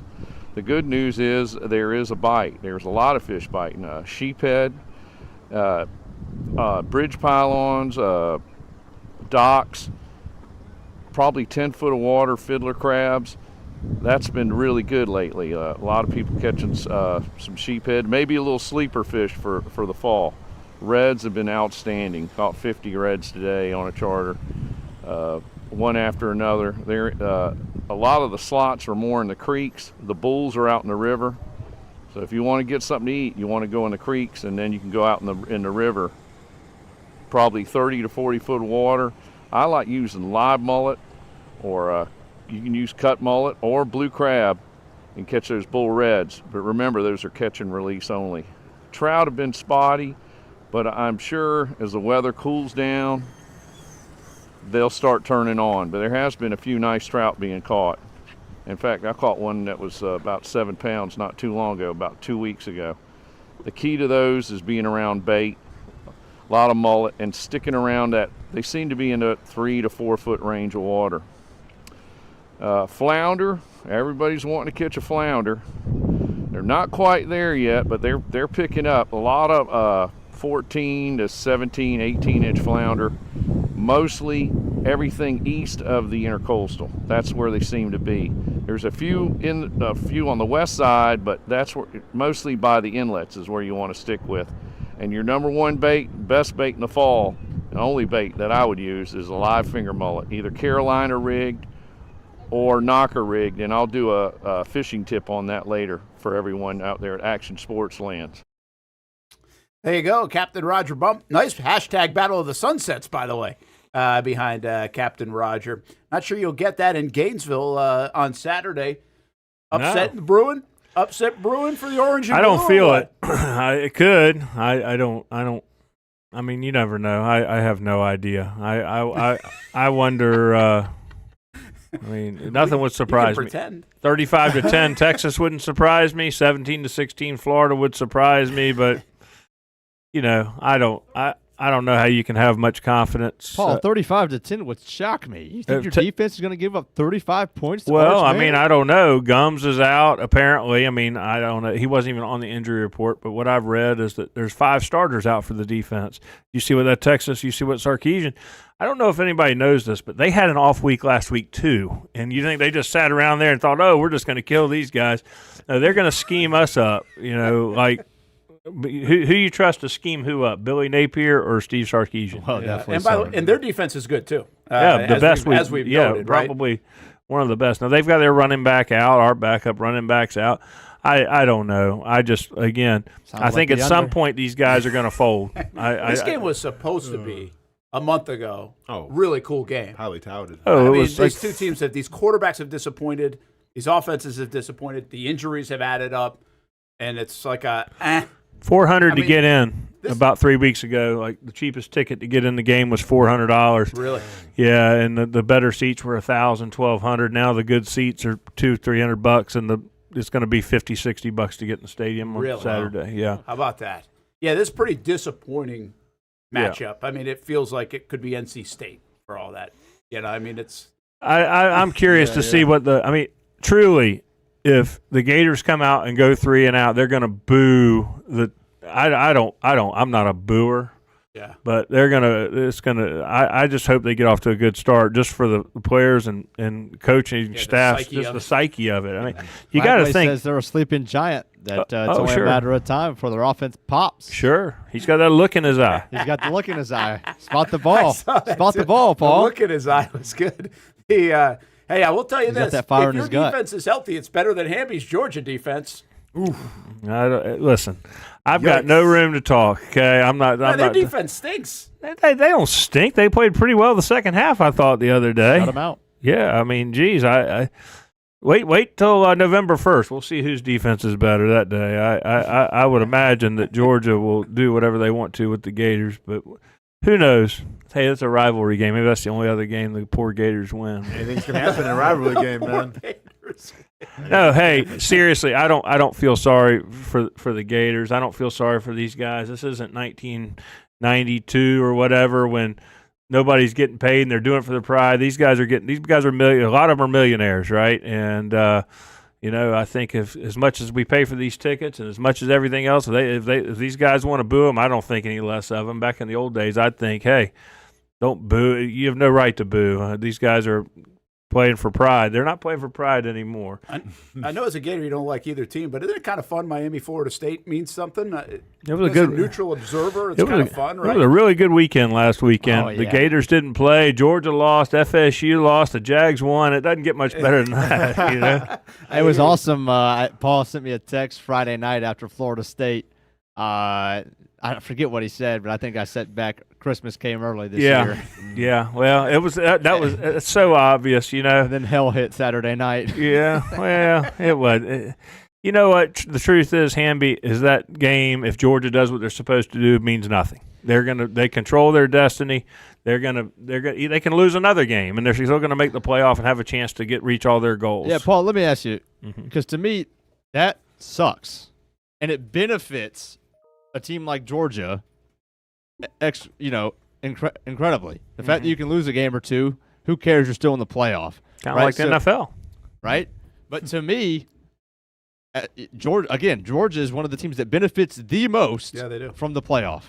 Yeah. To me, why does that's that suck? I think it's great. I want it to matter. I want it to matter when you lose at home. It mattered, buddy. Like Georgia, Alabama matter. It doesn't matter, Paul. You just said it yourself. It does matter. You It doesn't can't matter. slip up again. Well, yeah, it matters. I mean, it mattered. It was a huge game. It was huge. Everything was if they huge. lose another one, they'll still make the playoffs. But you know, instead of getting a home game or getting a bye, they're going to have to play on the road in a cold place, and it's not going to be as easy. So they need to win. I mean, Alabama couldn't lose that game. The game meant more for Alabama than it did Georgia. Period. I understand that, but at the end of the day, once we lose, like I'm pretty upset. But the consensus among the fan base is, you know what, we're pissed because Bama has some kind of hold on us. But at the end of the day, it doesn't really impact our season. But if you lose again, that shouldn't be the case. That shouldn't be the case. That's not what it always used to be. And I'm just saying, me personally, I don't expect anybody else necessarily to think that. But I miss when you lost in the regular season. It's over. You're done. Yeah, I don't disagree. I mean, I understand. I do disagree, but I understand your perspective on it. Now, when the Gators get a hold of those Bulldogs and beat them, then it's over. Oh, then That's over. That's true. Yeah, listen, here's why I totally disagree with you. Because however many they lost a few years ago when they didn't get in the Final Four, I thought they were the best team in America and they didn't get in the Final Four. They should have been in. That was the year Florida State also didn't get in. That was the controversy year. Yeah. I thought Georgia was the best team in the were. country. 23, yeah. And they didn't even get in. They should have been in. Yeah. And if we had a 12-team playoff, I think they would have won the national championship. So that's what's wrong with the old system. Like that's awful. I mean, you shouldn't have. You should be allowed to slip up, or somebody played great against you, or you get a bad call, you lose a football game, and your season isn't over. But theoretically, how many SEC teams do you envision getting in the playoff? 4. Most people think 4 will. Okay, 3 for sure. So you don't. So if Georgia loses again, you think they still get in? Yes. Depending. Over Ole Miss, unless Oklahoma, A&M, Texas. Oklahoma's quarterback's hurt. But if they keep on winning, like, I mean, they could be a sleeper, but I mean, dude, the SEC could get 5 teams. Check out Oklahoma's schedule. They got. Okay. Hey, buddy, they got it. They got one like Florida. They got. Yes, they do. Well, it certainly But if tightens Tyson everything plays like up that, if they you won't lose lose. again. I mean, that can happen. And let's just be honest, Georgia hasn't been that impressive either. I mean, they gave up whatever they gave up against Tennessee. I agree. I mean, Georgia. I was listening. I was listening to Buck Bellew on the way over here, and Buck Bellew says that this is the youngest team by far Kirby's ever had, That's true. And who knows? That bodes well for the future. Probably but does. you know, that's scary. That freshman running back they got. My God, I mean, He's a beast. holy cow! Who wants to tackle that guy? He looks like Derrick Henry. I tell you, they do. They just look the part, don't they? Yeah. I mean, Alabama used to always look like that to me. And Alabama has some players that look like that, but Georgia just looks different. Well, I don't know. That Alabama offensive line, when those guys around the field, I was like, oh, my God, look at these guys. And they decided to throw a screen pass to him. I mean, why wouldn't you run that on 3rd and 1? I mean, He's got to catch it. Well, he's got to catch it. There's But a little risk involved there. well, you still got 4th down. You know what's crazy is that's a play you'll never see in the NFL. You know, You right? would never see that play in the NFL. In the I open agree. field. I mean, you could Yeah. see it in the end zone. But you just wouldn't see it in the NFL. That's the difference. He between college and almost the fumbled. NFL. He almost fumbled. Because of that. Yeah. That's why you wouldn't see it. Yeah. Because they'd be afraid he'd fumble. And they'd punch the ball out in the NFL, most likely. oh yeah. All right, let's get out of here. Paul Dozier, enjoy Gainesville. Yeah, we'll Bring be an there. umbrella. Yeah. I have to dress in I gotta feel you have a my roof deadliest over your catch outfit. I like it. Let's go fishing, presented by Nimick Buick GMC. Check them out, NimickBuickGMC.com. Also, Armor Guard Exterior, Gutter Helmet at NorthFlorida.com. 25% off if you tell them Action Sports Jack sent you to Armor Guard Exterior. 25% off their products. That's 10% more than you'll get if you go online. So make sure you tell them we sent you. There's the lineup. We got the noon hour just around the corner, laying down the law. And also we'll revisit the headlines, which includes an update on Travon Walker and his injury. It's next on the Brent and Austin Show.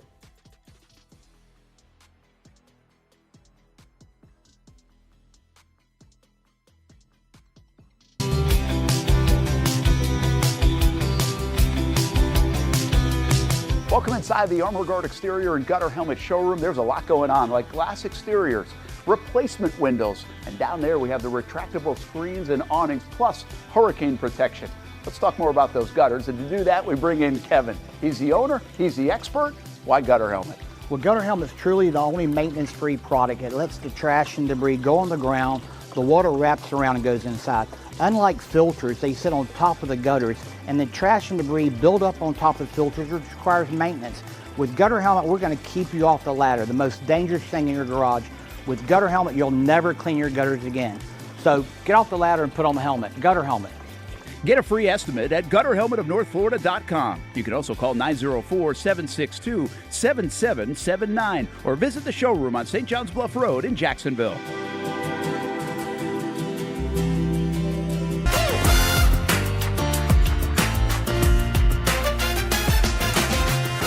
Empower a future, inspire a dream. It's a bold but simple mission for the Jacksonville Police Athletic League known as Jax PAL. Help the next generation of kids in Jacksonville shape a brighter future.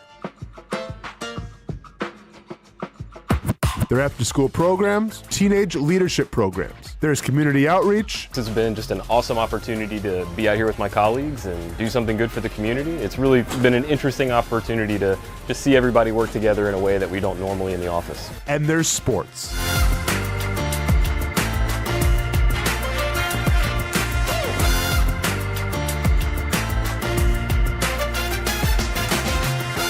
There are also ways you can help the next generation with a donation of any kind.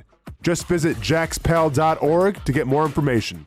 Empower a future, inspire a dream with Jax PAL. It's one of the hot spots in the area. Welcome you to String Sports Brewery out at the beach. Big crowd on hand tonight. The fans are here. And now, the newest hot spot at the beach is open. String Sports Brewery in Jax Beach has opened its doors with rave reviews. We're going to be fans forever. Cozy up to the bar, grab a seat in the sports-themed restaurant, or grab a seat outside and feel that breeze coming off the beach as the weather warms.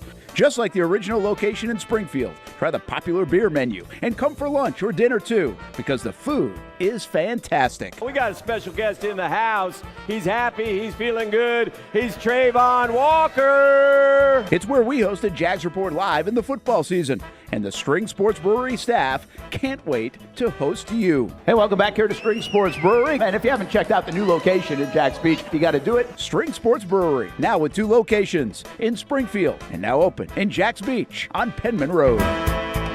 There's a saying in sports, you can't win them all, but you can win a lot with good folks on your team. Like that one painter, First Coast. It's tough to beat the sun in Florida, so your home fades. It's tough to beat that HOA when they come calling. Beat the sun, beat the HOA with that one painter, First Coast. And it's a good time to do it. Less rain to work around and painting in mild temperatures is perfect. After all, the paint bonds to the surface so much better. Give that one painter First Coast a call at 904-417-3557 or look them up at first-coast.thatonepainter.com. Fast estimate, guidance on color and HOA requirements, and the highest quality job you'll find anywhere. Be a big winner in your neighborhood with that one painter First Coast on your team.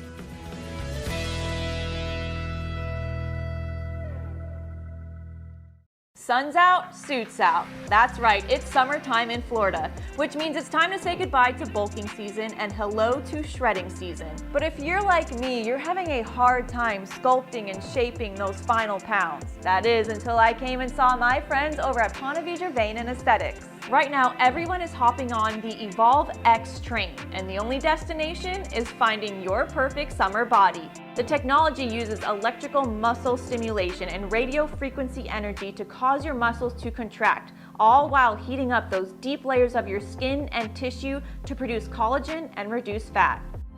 It's like doing 1,000 sit-ups in 30 minutes. No pain, no needles, just results, right? That's right. So leave those winter layers back at the station and come look and feel your best with the team here at Ponte Vedra Vein and Aesthetics. Visit them at one of their 2 locations, either over in Ponte Vedra or on the south side. Welcome back to the Brent and Austen Show, streaming on the Action Sports Jax 24/7 network. Third fastest trip around the bases last night for Jazz Chisholm in the StatCast era, which I always laugh when I see the StatCast era because it's from 2007.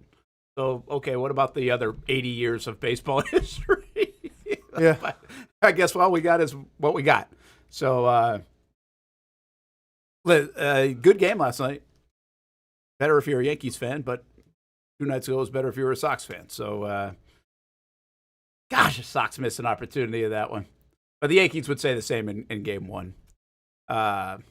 Game 3 tonight, and we will see what happens. We got 3 Game 3s in the playoffs, which is kind of cool.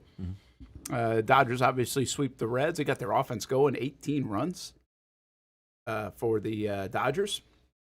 Mookie Betts is coming alive. Ohtani's still Ohtani. And Dodgers look pretty darn good, if you ask me, other than playing the 8th inning. Have you seen those games the last couple of nights? No. Oh, the 8th inning? The 8th inning, they have thrown, I think in the 8th inning in those 2 games, they threw over 100 pitches. Oof, it's getting better setup, man. Huh? They couldn't, they walked the park. They were giving up hits. Like, they got, I wouldn't say, I don't know if lucky, but the tying run came up last night, even though they were up 8-2. I saw that, yeah. And then the night before, they were up like 10-2, and they were a base hit away from the tying run coming up there, too, in the 8th inning. Really weird. But we'll see if they can figure that out or if that becomes a trend of the postseason. Man, I thought Boone made a bad decision. Were you watching the Red Sox game? Yep. It looked like a bad decision. Story hits the homer. Yep.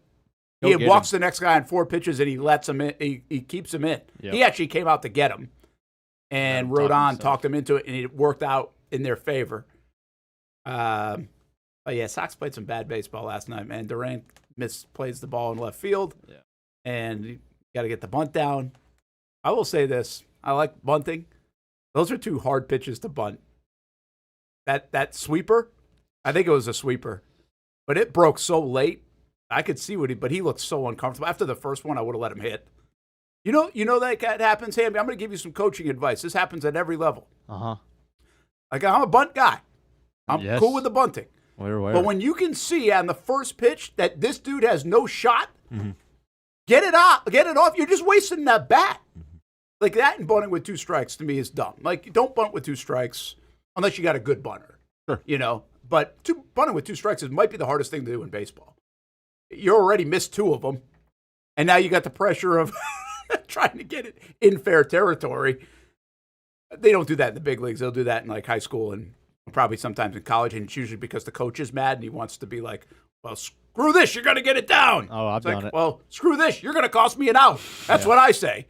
So, but they should have taken it off Rafaela there because he looked like he was lost. Yeah, there's nothing like going to Game 3 with your season on the line and having a bullpen game. Yeah, it's not ideal. They went after it. Now, they didn't use Chapman, but they went after it. And Who the heck is Connolly early? Yeah, they called him up a couple of weeks back, a young guy. Well, Whitlock's been awesome for them. He did not pitch great for them in the second half of that inning. So that is what it is. Here's my bracket. Hey, one other thing about it Forgot real quick. to throw it up. Hey, are there. you a little surprised that they're pitching they're going at Aaron Judge? I mean, they are not shying away from Judge at all. I think they've given him some really good pitches to hit, and he's got base hits, but he hasn't hit anything out of the park, knock on wood, thankfully. So this is your prediction? Yeah. Oof, better need those Red Sox to win. What a hater, huh? What do you do here? Oh, we got the Brewers out? Got the Brewers out. I picked all the wild cards, except for the Mariners. I mean, generally, I forgot what the stats say. Oh, no, the Dodgers are a wild card. That's right. I forgot what the stats say, but usually, like, the wild card teams do pretty well. Yeah, I you feel get in a rhythm, right? I think taking time off is tough in baseball. Sucks. You get a little rusty. You got a lot of risk going into tonight, man. Well, I have a lot of risk, period. The Red Sox are an underdog. I think San Diego can win. Oh, yeah. And obviously, I mean, Detroit, it feels like Cleveland's going to win, but I don't mind Detroit. I mean, and I think if Detroit wins this series, I think they could go to the World Series. But we will see. That AL is so open. Isn't it, Casey Kurtz? If you say so. Good baseball, though. Wrigley Field be rocking. Hey, did they move the times of the games at all today? Because the Dodgers they moved everybody back? Yeah, they moved everybody back 2 hours. So it's 3, 5, and 8. 3, 5, and 8. 3, 5, and 8. Sox, Yankees at 8? Yeah. Yeah. Ladies and gentlemen, gracing the Action Sports Jacks 24/7 network with his presence, the James Gladstone of Jacksonville Sports Media. It's true. Mr. 100K by Wednesday. Yes, Kurtz. I just like to hear it how it's going to come out every day now. Something different, right? Yeah, I appreciate it. Like, are you getting a judge introduction today? If you were truly on your game, you would have done that in Shedeur Sanders language. Oh, I should have. Dang it. So you wouldn't have said nothing? Did I say anything? Would have been good. Drats. Trats is crazy. I like the shirt though. Thanks, man. Yeah, little You did scrap it. out special. I did do it. Yeah, I told you I had a Kabuki Warriors shirt on standby. Did anybody else make a comment about you wearing a pink shirt today? Nope, nobody did. Got Just some kinda real scumbags you work with flew here. underneath the radar, man. Guy hasn't worn a colored shirt in, I don't know. It's been a while. Well, sometimes I wear like the Green Door shirt. I've That's seen the about green shirt on him. Yeah, but pink's a little different. It's a little outside my I feel wheelhouse. like I've seen that shirt before, haven't I? I mean, I wore it like on the other show, like the old show. Okay. Yeah. Yeah. Shout out to a friend Not of the show. sitting Well, here I wouldn't say judging. friend of the show, but it's my homie, Asuka. She was training at the UFC Apex when I was there. By the way, we're working on the puppets for Monday. Oh, nice, sweet. There you go. Cool. So, Are Harley Cameron. Are you working on your Dan Hicken outfit for Monday too? Tuesday, Wednesday, Yeah, Thursday? Still working on it. Sometime next month. Yeah. Oh, player of the month for Devin Lloyd just came in. what a get off the topic. Got it. Devin Lloyd, congratulations. That's your recycled headline. Yeah. There you go. Good idea. Republic Services recycled headlines of the day. RecyclingSimplified.com. Travon Walker actually is the headline of the day, and Liam Cohen addressed it, said he did have surgery. Had to be a pretty minor surgery because they also think that he can get ready for Monday Night Football. Now, no guarantees there, but he's going to try to get ready. So it's a little different than the report of no surgery and week to week for Travon Walker. So I would say overall pretty good news on the Travon Walker front. Fair enough? Absolutely. Definitely. Yeah, without a doubt. And, you know, like, will he be used sparingly in the Chiefs game? If not be used at all, we'll see. Probably, right? I mean, surgery's surgery. We're debating on how serious it is, but it's still surgery. But the fact that it got fixed, and like I said, I mean, if we're 4 or 5 weeks into this thing and it's 100%, like that's a great thing. I would rather have that than he doesn't get surgery and he's going to deal with it the entire year, because those things can be lingering and those things can be painful. Listen, the Jags are going to get some injuries along the way. I mean, right now the world's beat up in the NFL. San Francisco, I just saw their sheet for tonight. It's like this long, and names that you know. It's a phone book, you know. And then you said it too, like Lamar Jackson has. Tyreek Hill just went out. Neighbors is done. Remember the first week we started, like it didn't feel like there was a major injury in the first week. The major injuries are here. They are impacting fantasy teams. The Tyreek Hill thing was gross. Yeah, that was nasty. I saw that. I thought it was his hip at first when I saw that. Yeah, because it was so odd the way that the angle was. Mm-hmm.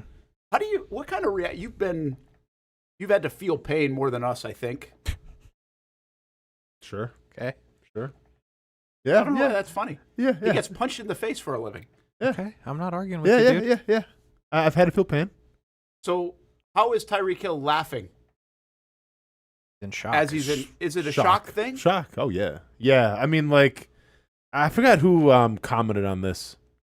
Wasn't Antonio Brown? I don't know. It was some. Well, Antonio Brown commented on it, but probably not what you're No. There was some. It might have been Chris Long. I don't know. I saw somebody say, like, yeah. I mean, I was there. Like he tore like an ACL or something. Had to get carted off the field, and he was like laughing just because like you're in shock and you don't know how to process what's going on, right? Like if you want to take a second and like decompress and be like, oh sweet, you know, my career, well, my season's done for sure, and then the rehab and everything might be done for next year too. Like you're not going to be clapping and laughing, but in that moment, your body can't process what's going on. Yeah, Kelsey was talking about it at halftime too of the game because they were doing the double thing. So he was like, yeah, I mean, that's his way to deal with it. I mean, yeah. yeah. It's like when people get nervous or something. They have different ways to handle it, you know? There was a viral video, and I assume it was real, was going around where somebody had him in the ambulance. I saw that. Yeah, somebody was like following him behind the ambulance, and you see him in the ambulance, and he's still like laughing and smiling. Oh, so it was real video.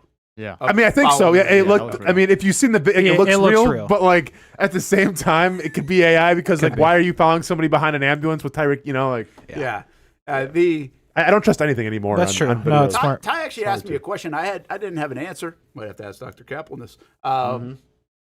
We wondered, did they give you something right there?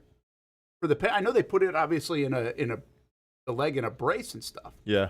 But do they give players? I mean, some thoughts kind and of prayers medication? for sure. It feels like I there don't couldn't know. possibly be like a pill that's strong enough.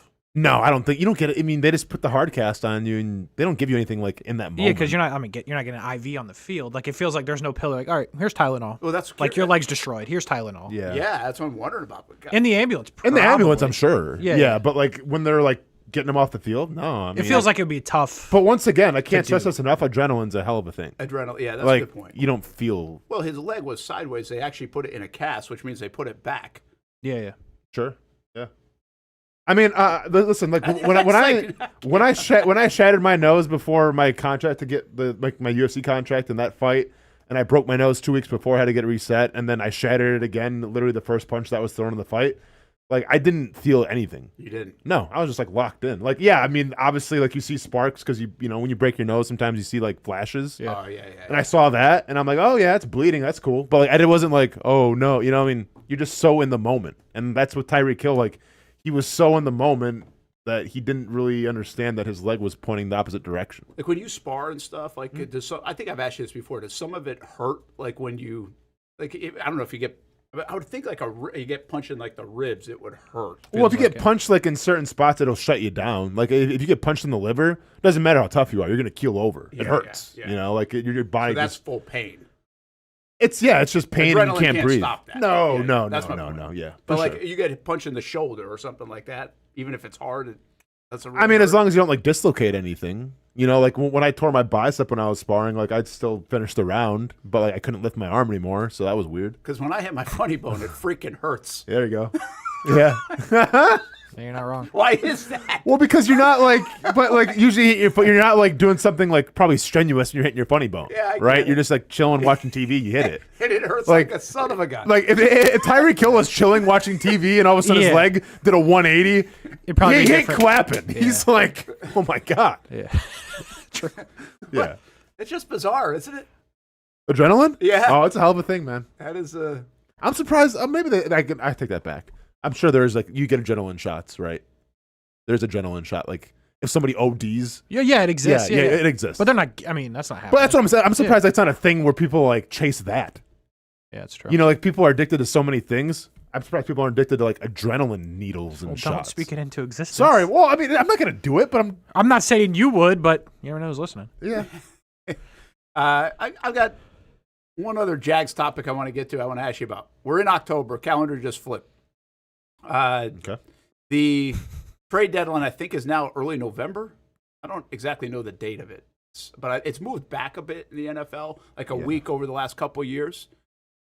Do you think the Jags will be a buyer where they're positioned, assuming that they're maintain this position of some kind, not one loss, but right there in the AFC South, right there in a wild card, in the playoff mix, going into the bye week, let's just say in 3 weeks, that'd be later October. October 26th would be the bye week.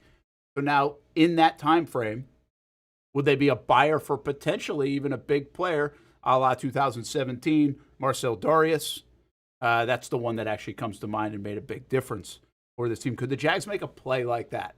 I mean, the big obviously, I can't foresee the future of like what injuries look like, but the way it looks right now on the roster, what do they need? You need a receiver. You think so? I mean, if you think you're good and you go 3 more weeks of this kind of limbo with your receivers, how do you not go get one? Because then my question, Casey, is okay. Then what are you replacing? Like that means Travis Hunter, he's not going to play. That means Brian Thomas Jr. gets demoted.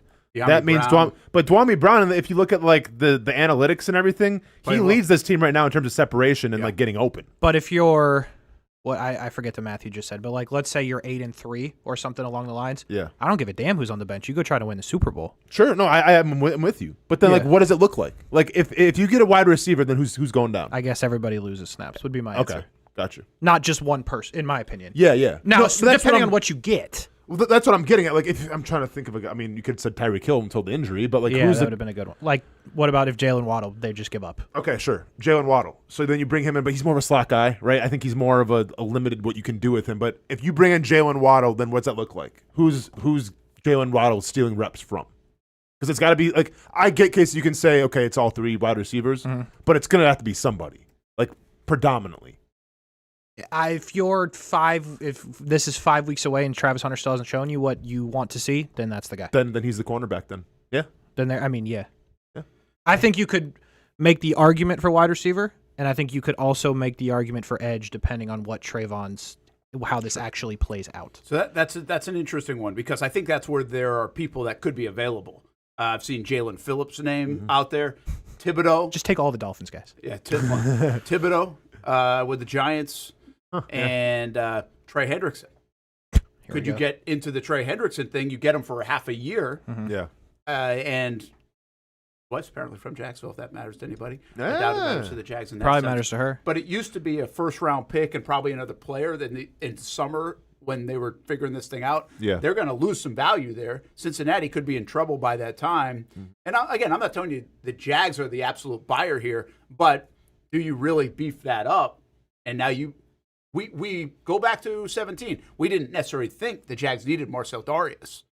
And we're like, whoa. They didn't need that. That wasn't a position where we're sitting here on the show and saying, hey, what do the Jags need? Receiver? You might be right. But they really don't feel like they need edge if healthy. But, man, did they become pretty damn dynamic. I mean, you can never have too much edge. Right? Yeah, for sure. You can never have too much edge. Yeah. There have been some big-name moves in the last handful of years at the deadline. Von Miller moved from the Broncos to the Rams. Bradley Chubb, Broncos to the Dolphins. Roquan Smith, Bears to the Ravens. Hawkinson, Lions to the Vikings. McCaffrey, Panthers to the Niners. Montez Sweat, Commanders to the Bears. Marshawn Lattimore, Saints to the Commanders. Okay, a lot of those names are like Montez Sweat. I forgot who else to say, but like, okay, those names. If you were to go after an edge rusher and bring them here, you probably got to pay him a new contract. Or I think in Hendrickson's case, it's more of a rental. So you're going to rent him for the year? I think. Well, because you have to. Because if you don't rent him for the year, then what are you going to do with Travon Walker? Because like it's going to be hard to justify. Because like if you bring in Hendrickson, and rightfully so, he probably wants a long-term deal. And I get the franchise tag's a thing as well. But like if you bring in Hendrickson, you're going to owe him a new deal. So then how can you justify paying Hendrickson, Josh Hines-Allen, and then Travon Walker? Well, if you want to pay Travon Walker, top 5 money. You can't. do that. I would sit here and tell you that it sounds good. There are plenty on the market is why I went there. I don't think it makes a lot of sense because of what you just said. It's a full rental. You're not paying 3 pass rushers. And especially one that's 30, 31 years old in Hendrickson, you would pay Travon Walker. So you're not going to do that. But it's fun to think about. Yeah, but Madden style. Well, and it doesn't make sense to rent a guy and give up a second and a third round pick for a half a season when in a very, like I wouldn't even say you're the Philadelphia Eagles who could add a player like that and be like, we're almost like, we feel like we're guaranteed to go to the Super Bowl. Right? The Jags aren't in that kind of position. I mean, I don't care how good they are. They could be 8-3. They can maybe make a run at a Super Bowl. Yeah. But there's no way you're picking them even over the Bills right now or maybe the Chargers or the Chiefs, depending on where they're at. So to me, it doesn't make a lot of sense to do it. How about a corner? Woolen is the guy that's names out there is going to be available, it seems like. Sounds like they're shopping him a bit in Seattle, former All-Pro guy, but maybe. But boy, that wouldn't be, I don't think so because that wouldn't look good when you drafted a guy number 2 overall. Well, neither would wide receiver. Well, that's what I'm saying, but I think you get to a point where it's kind of like optics be damned, we can win. No, I'm with you. Yeah. Like I don't care what the conclusion is at the end of the season of Travis Hunter did he not, fulfill the role of being a game changer? It doesn't really matter. Like if you're going to the playoffs, you're trying to make a run, I don't care about feelings. I don't care about playing time. I care about winning. So yeah, go get what you need. What's fascinating about the conversation you guys just had, corner or wide receiver, is you could say, hey, for the rest of this year, we're putting Travis Hunter at wide receiver, or we're putting him at corner. Yeah, if you get we're not somebody. putting him at both. Sure. So if you wanted to go that route, you're like, hey, yeah, optics be damned. Yeah. We're putting him on one side of the football and focusing on there for the remainder of the year. We'll work the rest out down the road and how this career progresses, but we're going to go get a guy. Yeah. Now, if you're 5-12 and you're doing that, then optics are coming in avalanche. Yeah. Oh, yeah. If you don't win again, it's a problem. But, it's an issue. It might be a problem even if you do win from an optics standpoint. Yeah, but who cares? Like, you're winning. Depends on how much you secondary. win. It's secondary. And, I mean, you're not necessarily admitting defeat. And I'm not saying go get the greatest receiver you can get and give up a bunch of picks. I'm saying go if this plays out, go get somebody that you think you can rely on to make a play or two for you. I'm not saying go trade for freaking Puka Nacua, right, and give up every pick you ever had. But if there's value out there, I think receiver makes sense. Yeah. And if the Saints are trying to trade everybody, go try to get Olave. I think as I like that. Yeah, there you go. I think as active as James Gladstone has already been. Yeah. And bold, I think, as they've been. And with the Jags now in the mix, 4 weeks away, these are not absurd conversations. And they do have cap space. So they can make a move that even takes on some dollars halfway through the year. Hey, Hamby, just because I know I won't get to it tomorrow, I want to hear the Deion Sanders stuff. I know it's 2 minutes on Travis Hunter. We talked a lot during the 11 o'clock hour about Travis Hunter in this situation. You can always go back and listen on our podcast. It goes up at 1:30 each and every day. Check out some of the clips that we post on social media, and you can always go back and listen to the show on social media in its entirety. But Deion Sanders has been pretty adamant a couple of different times now over the last few weeks that the Jags are not using Travis Hunter correctly. Here's what he said, and I don't know exactly where this show was from, but I'll get it for you on the other side. I think Travis, to me personally, after watching the first 4 games, I think he should be predominantly on the offensive side of the ball. If you was the head coach down there right now, would you have him playing both sides of the ball like he is right now, or would you have him mainly on the offense or mainly on the defense? Well, I've been the head coach of Travis Hunter for 3 years, and he's played both. It wasn't no mainly. He was mainly the dog. He was mainly the guy. And to get the best out of him, you got to feature him. You got to keep him involved because he's a big play waiting to happen. I know you got some other guys that are tremendous, but this guy is special. This guy has a gift. And you traded valuable picks to go get him. Use him in the sense that you traded those valuable picks to go get him. Don't forget that you got to make this trade work with everything you have. Travis is one of a kind, man, and you got to treat him as such. So you answered my question, Dad. I did answer your question. No, you didn't. He's one of a kind. You got to treat him as such. I understand that. I'm asking in the NFL right now, if he's going to take, let's just say if he's going to take 65 snaps. Let's say 66. Let's say 66. I ain't picking a side. It's 33 and 33. 33 and 33. You wouldn't go more offense? You seen that ball he caught this week? Yeah, but that's who he is. He's going to catch the same ball on defense if they throw it at him enough. Yes, I saw the ball he caught. I saw it feature. I don't think, he should be featured on the offense. Yes, and he should play defense. He should be, you're exactly right. He should be featured on the offense, but he's got to be your dog on the defense. He has impeccable ball skills. So if you try Travis 3 or 4 times on the defensive side, he going to get one of them. Pac-Man was so disappointed. I love Pac-Man, man. He's so disappointed. That was on Politely Raw with Pac-Man Jones. He was very disappointed. That was wild. Pac-Man's a funny dude. That was Deion. He's doing that too. That was good. That's what I'm saying, That's bro. crazy, like man. Pac-Man does not care. Like he'll do it to whoever. Yeah. I think the craziest part of that to me is like Deion knows how difficult it is to do what Travis Hunter's trying to do in the NFL.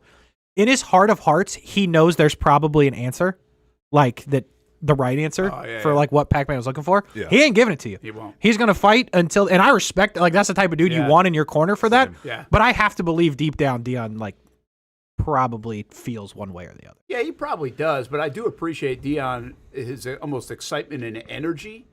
And it should give people in Jacksonville hope that it's like, hey, this thing is in. Like, this guy did watch it for 3 years, and he also knows what good is. A long time I've said that. These guys know what good is. Not good at the college level, good at the NFL level. And I don't think Deion would blow this amount of smoke all the time just to get in a guy's corner. I think he knows what it takes. I think he believes in this guy that can make an impact here in the NFL. And, like, I take some confidence out of that, how excited he is about, man, just get him out there and he'll do this. He'll do this each week. This is nothing to him. That catch was something to us. It was nothing to him. Yeah. No, I agree with you. But also, if anybody knows what it takes, is Deion. I mean, one of the best athletes of all time, right? So I think this is more of a coach having his players back. And I wish we all had a Deion in our life that guy could support us so much. Because, I mean, come hell or high water, it doesn't matter what the narrative is. Like, he's going to support you. Like, that's what you want out of a coach, right? So I think Deion knows more than he's letting on. and I think this is more of just supporting his player, and that's his job. Like, we want to sit here and we want to say, oh, Deion's saying this, Deion's saying that, and maybe you feel a certain type of way about it, but I really don't, because I've had coaches that support me through thick and thin, and that's what you want. So I think Deion's a little more of a realist than he's letting on, but this has to do with supporting your player. Yeah. Well, we'll see how it shakes out if the Jags do lose him a little bit more. How the hell did Pac-Man get a show? I'm gonna just be real for a second. I don't want Pac-Man coming after me. No disrespect. Who gave Pac-Man a show? Some of my favorite NFL locker room sound bites of all time come from This Pac-Man has to Jones. be like a streaming show, unfiltered, right? Like my guy can say whatever he wants. Yeah, There's no doubt. This isn't on like some ESPN network. Cool. Yeah, you're not checking him. I might check it out. Yeah. Because one thing I know for sure, if there's a show that's going to say whatever, it's the Pac-Man show. Pac-Man Jones show. What did I say the name was? Politely Raw? Is that what I said? Yeah, I it think was? that sounds right. It's kind of a cool name of show. Actually, probably fits. Not bad. Not Well, bad about that. I bet he'd be yelling at some folks Because on his it's probably show. not that polite at the end of the day. No, it definitely not. I might tune in. All right. Tune in to us when we come back laying down the law. Presented by Kenny Lay and Associates. Brent Martineau, Austen Lane, Casey Kurtz, Jason Hamby. Wrong camera. Now we'll be right back on the Brent and Austin Show. Hi, I'm Greg Mackey from Cycles of Jacksonville. Whether you're looking for a side-by-side, ATV, motorcycle, or scooter, we have what you need. Get a Moto Guzzi Stone Corsa for just $235 a month, or a Triumph Trident for as low as $207 a month, or the popular Honda Rebel 1100 DCT starting at a low $204 a month. Stop by and choose your adventure from all of our great brands, only at Cycles of Jacksonville on Atlantic Boulevard. Family owned and operated since 1983. Hello, I'm Kenny Lay of Kenny Lay and Associates. Since 2003, our firm has fought exclusively for the rights of men in family law. Divorce, modification of child support, alimony, custody, and more, all for men. A father is vitally important to a child's life, and being a man is not a reason to pay more in child support or alimony. I'm a single father. I get it. If you have a divorce or other family law issue, contact Kenny Lay and Associates at divorcemenonly.com. We've been telling you about the Action Sports Jax 24/7 network for over a year now. How to find it, what to see. Simply put, it's TV online. Local sports content all day, every day. Just like this. Did you always want to make history? Like, think that big, or just say, hey, I want to play in the NFL? I always say I want to play in the NFL. That's it. Back to her left side. Takes a shot. And into the back of the net. Oh, what a pass. Oh, my goodness. What a pass. And they have been. We've been talking. We've been articulating. I did have a sense that they wanted to be bold, that they wanted to make a splash.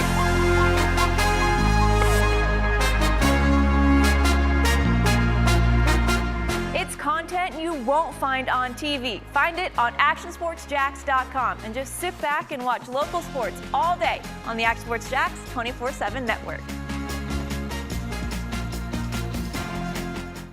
How do we make Mason's famous lobster rolls? It's simple. We get up before dawn, head into the open waters of Maine, haul in our traps by hand, and send only the best straight to our restaurants, where we add warm butter or chilled mayo with a squeeze of lemon and pile it on a toasted split-top roll, just like it's been done for nearly a century. That's the recipe for Mason's famous lobster rolls.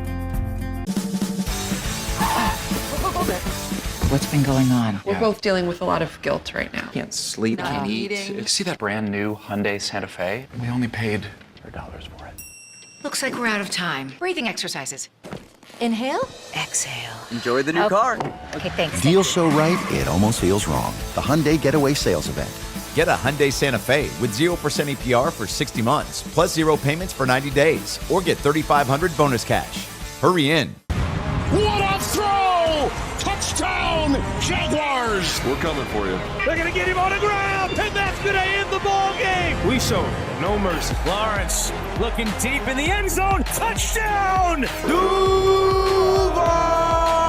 ETN is gonna take it all the way! Right here on CBS 47. CBS 47. Right here. Your official station of the Jacksonville Jaguars. And the Jaguars strike first. Go Jags.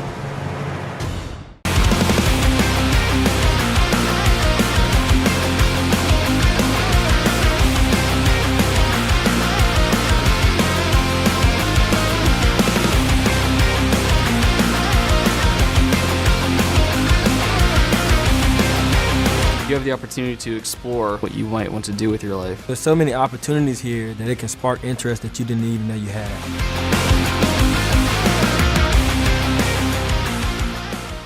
Baker's Sports. It's a hometown business filled with hometown people trying to make you feel right at home. Chris Conley, Jacksonville University. Walker Wright, class of 2018, West Nassau High School. Michael Young, Fletcher High School. Baker's Sports started in a grassroots way and now outfits much of the Southeast. Samuel Coffrin, Paxton School for Advanced Studies. High school sports, travel sports, youth sports of all kinds. They are a one-stop shop carrying Nike, Adidas, Under Armour brands, and more. Vincent Caldes, Oak Leaf High School. Tony Mazzio, Sandwood High School, class of 2002. Whether it's sports teams on the field or it's your team in the workplace, like our Action Sports Shacks team, and community events like the Dream 18 Golf Tournament, and many others. Cole Tilley, Hilliard High School. Reagan Webb, Eagles View Academy. Look good, feel good, play good with Baker Sports. Custom sports apparel since 1997. Shop with the hometown team at bakersport.com. Welcome back to the Brent and Austen Show, streaming on the Action Sports Jacks 24/7 network. All rise. Should protest this already because of Aaron Judge. Not that, all Lou? rising today on game 3. Oh, yeah. Screw that. What time's the game at, Brent? 8 o'clock. 8 o'clock? Be there. I'll check it out. You going to watch? I'll watch a little bit. Watching football. Yeah, I mean, all of my oh, that's a good point, yeah. But that game might be over. Yeah, 49ers, Rams. I'll throw in some baseball. We'll see what Ronan wants to watch tonight. Do you like watching the baseball? Brewers for sure. He does. Oh, he go. Yeah, That's good. It's crazy. Good. Yeah. All right, let's go, Judge. Let's get this. No sponsor read? Yeah, thanks for the reminder. Appreciate that. MenOnlyFamilyLawOnly.com. The judge knows how to pay the bills. Kenny Lane Associates, specializing in protecting the rights of men in divorce, child custody, and alimony. You can look them up. 904-541-1252. MenOnlyFamilyLawOnly.com. Laying down the law with Judge Kurtz. There you go. Judge Kurtz Oh, my. actually has a ring to it. Judge Kurtz sounds like a TV show.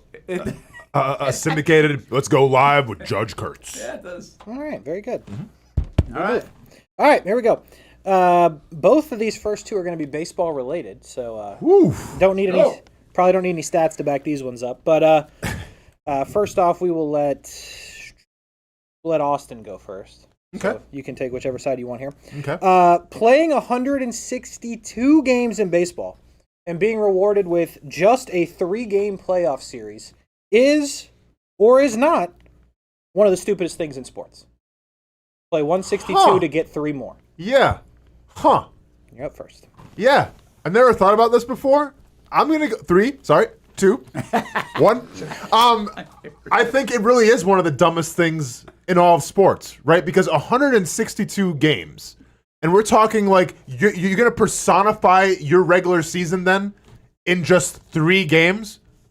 Stupid. Look what the NBA does. NBA, for as long as their season drags out, you got load management and all this stuff, they still play at least a 5-game series for their playoff. So, yeah, I think it's dumb. I think it doesn't really showcase who the best team is. It showcases more of who the hottest team is. And at the end of the day, when it's like the World Series, you want the 2 best teams playing, not the 2 hottest teams. I don't think it's dumb at all. You had 162 games to get to this part of it, and it is a marathon more than a sprint to determine who is the best team. The best team all the way through, and you're not going to be the best team maybe every single month, but at different segments of the season. So I think it's actually a bit of a blessing for a team to get a 3-game window to still prove that, and especially if you were coming on late in the season and just made it in, a chance to upset. It brings Cinderella in, but I think it encapsulates all of it. This is a great move by Major League Baseball. They got done away with the 1-game wild card. That was a mistake. That felt a little weird. But to go 162 games to prove it, to be able to get a buy out of it as well because of those 162, and then to be able to have 3 more games to prove your worth, I think it's perfect. I think Major League Baseball has it right. Hamby? Yeah, I don't need a 7-game wild card or a 5-game. I don't need the playoffs to take 5 weeks. I'm just glad they don't have one. I'm going to go winner Brent on that one. Huh. Maybe the tides are turning around here. All right, Brent, you lead off with this one. Major League Baseball again. Even though the 3-game thing, you won that argument. Let's see if you can win this one. 3 winner-take-all games today in those 3-game series for Major League Baseball. Is it or is it not stupid to schedule those games against an NFL game, knowing what the biggest sport is in the country? And go. I do think it is kind of dumb. And I really wish I could counter that because there's only 7 days in a week. But what are you supposed to do? Play doubleheader on Tuesday and Wednesday? It's dumb to have to go through the NFL. The bottom line is you got Thursdays now and sometimes Fridays with college football, Saturday college football, Sunday, Monday. It eliminates a lot of days. The only way to solve this for the Major League Baseball to put all eyes on their playoffs is to shrink the season or start it earlier. That's the answer. And it's dumb to try to challenge the NFL. These last 2 nights have been really cool because all eyes were on baseball for basically 8 or 10 hours out of the day. And there was no football in sight. But you have to move it way up in the calendar and probably finish your World Series a month sooner to make this happen. Can you ask the question again one more time, please? Having Major League Baseball have 3 winner-take-all games on the same day of an NFL game is or is not stupid. It is or is not stupid. Yeah. And Brent said that it's stupid. Yeah. Okay. All right. 3, 2, 1. No, it's not stupid because at the end of the day, like, you have your baseball fans and you have your NFL fans. The NFL fan's going to always rule. It doesn't really matter what day you have it on. Like, the NFL, people are going to watch it, fantasy football, and everything like that, etc. But when you talk about baseball fans, that's America's pastime. That's when you talk about, you got your Yankees fans, you got your Cubs fans. And in terms of ratings and everything, this goes on through the entire day. So you're not necessarily in like contest with the NFL because you play your first game in the afternoon and then the next game right after that. So I don't think it's stupid they're going against the NFL because it's 2 different sports. It's a niche sport with baseball, but the baseball fans are always going to stay true, especially when it's a postseason series as opposed to a Thursday night football game featuring, I don't know, Mac Jones and company. Hamby. Love the Mac Jones stray there at the end. I'm going to go winner Austen. All right. Yeah. That was Sorry, good. Mac. But by the way, what do you think will do better? Like Yankees, Red Sox? Well, I shouldn't say better. I mean, we have time. Oh, we have time. The football's going to do better. But will the Yankees, Red Sox number be pretty good? Yeah, absolutely. You think so? I mean, it's 2 giant fan bases. Two A big, huge fan a big bases. rivalry, absolutely. Game 3. And a game that could be a dud by the second quarter, we'll see. Of course. Pending Yeah. the Niners. No, it's going to do just fine. It'll be interesting to marry. Baseball's doing just fine, I think. Hamby, I want you to take note for this last one that Brent cut me off while I was mid-talking, and I'm the judge, so keep that in mind when you're voting here. Will do. Last one, Austin starts. Rest in peace, Jane Goodall. She died. Yeah. You guys know this? Yeah. Okay, very good. I'm assuming I can't sign. Sorry. I'm assuming you're familiar with her work, both of you? Of course. Brent doesn't know who she is. That's awesome. I have the advantage here. I should have said anything about her. Do not even consider. You know what? Brent's going to start. Mm-hmm. Jane Goodall, best human of all time, or no? Yes, she's the best woman of all time.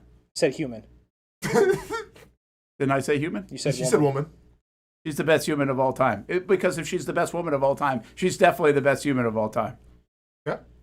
That's it. Do you know who Jane Goodall is? Yes or no? I'm like, hey, man. Is that all you got? Yes or no? That face might give it to you. You don't know who Jane Goodall is. You have to show me a picture. You are a scumbag. I can't. What does she sign? She worked with animals. You want to tell? I mean, was this killing the bit though? He doesn't know who she is. Okay, then I guess new topic. There is no new top. Just you win. Okay. If you don't know who the person is, here's the thing. Why is she the best human of all time? This isn't like a deep poll. Most people know Jane Goodall. Yeah. But Well, again, or you wouldn't have brought it up. you need to go outside and talk to people. She saved, rescued animals and brought them back to health and then bring them back in the wild. She sign language with gorillas. Is she with the gorillas? She's the lady with the gorillas. Yeah. Okay. She was on PBS. She had her own show and stuff. Yeah. Now I know of her. Okay. You want to bring it back? Want to try it again? No? Different topic? Sure. I feel like I kind of already lost this one. You could have just threw a Hail Mary and said, no, she's not. Mother Teresa or that's Gandhi. what you should have done. Dude, you should have just like... Well, I figured I'd make it harder for you because I said, yes, she is. That's where I went with it. And that, didn't know who she was. That just would have been like, animals are important, but people are important. And that's why I'm going to go with Martin Luther King or something like that. You had somebody else. Yeah, I guess I did. That's all unbelievable. I was still trying to figure out how I was going to craft this thing Man. that I didn't know of. Dude's down by 6 with like a minute left. He takes knee. It just says, I'm good. We're getting out of here. It just says we're making a statement. Man. I hope this doesn't hurt in the polls. Yeah, man. I can't stress this enough. Go outside and talk to people. It's not all about sports, dude. To be fair, she was a trending topic for the past couple days. I actually saw the name. Yeah. But then I would have never referenced it. But now I know what you're talking about. Brent saw somebody die. Wait, was she a tennis player? No, not in sports? Yeah, we'll see you. There's more to life than sports. I know the situation you're talking about. This is like a song for me. Like, I know the song, I don't know the artist. Forget it. It happens. Austin wins. Hamby, I don't need your vote here. Austin's going to win this. I want to debate again. Man. Let's go. What do you got? Best or a dub. Here's what I got. Thanks, Jane. Appreciate you. R.I.P. to Jane. Right. Do the sponsor read. Let's get out of here. This is why we should be able to get the topic beforehand. Right there. That one right there. I mean, no, Brent. No, everybody knows who Jane Goodall is. That's not how the show works, Brent. Not how the show works. And to be fair, if I'm making an argument to say she was the best human being, I mean, she really did bring, in terms of optics and everything, like the bridge from animals to humans. Yeah. Right? Like. No, I know what she did. Okay, you got it. Bull. Okay. You got it then. I mean, this was like back in the, late 80s, early 90s? Bro. Yeah. I mean, but Yeah. But she's been doing it her whole life. Like, she's dedicated her whole. I know the situation you're talking about. Yeah. But the gorillas thing was the big thing. Just animal rights. It worse. I'm not making it worse. That's the one that people know her for. She didn't do it once in 90 years. But it was animal. It was everything. It was like Steve Irwin. Okay, here's the thing. Steve Irwin's known as the crocodile hunter. Yeah? But Steve Irwin did a lot of things for a lot of different animals. But people know him as the crocodile hunter. Sure. That's my point. But like you also see him like hugging koala bears and stuff. Yeah. Same thing with Jane Goodall. Well, I would assume she did a lot more, but I think we know her from the gorilla. Would she be as big without the gorilla interaction? No. Probably not, but I feel like, I don't know, man. This was Casey's attempt, by the way, for me to hate on animals and say that she's not. That's what it was. This was a setup. It wasn't. It was. I swear to you it was not. I assumed you knew the minimal bit about anything other than sports. I was wrong. Well, you say it every week. I don't. I mean, how would you assume that? Dude, everybody knows who Jane Goodall is. Well, now I do too. I just didn't.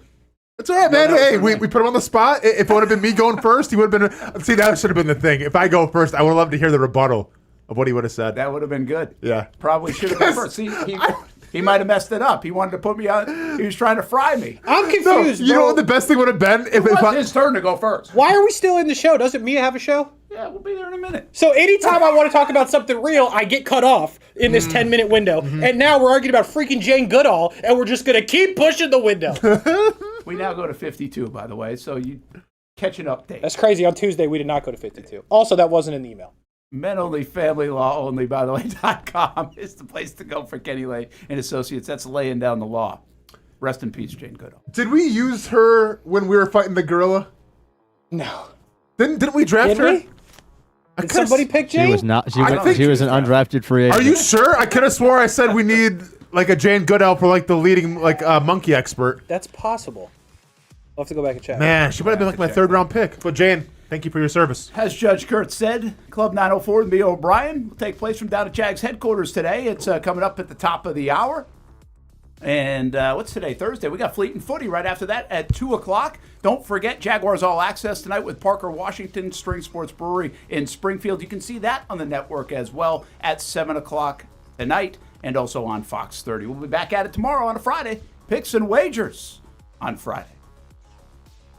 When it's time to get a new car for anyone in your family, just remember, nobody but Nimnick, the #1 Buick GMC dealer in Jacksonville. Get the latest price breaks on 2023 and 2024 models or the newest 2025 vehicles in the showroom on Phillips Highway or shop online at NimnickBuickGMC.com 24 hours a day. GMC Sierras, Yukons, and the redesigned Acadias, or get the all-new redesigned line with Buicks. It's nobody but Nimnick, and part of the reason why is this is a first-class buying experience here at Nimnick Buick GMC. You're not just a customer, you're a friend. This is about getting a vehicle that best fits you and getting you on the road, and also helping you and your family down the road.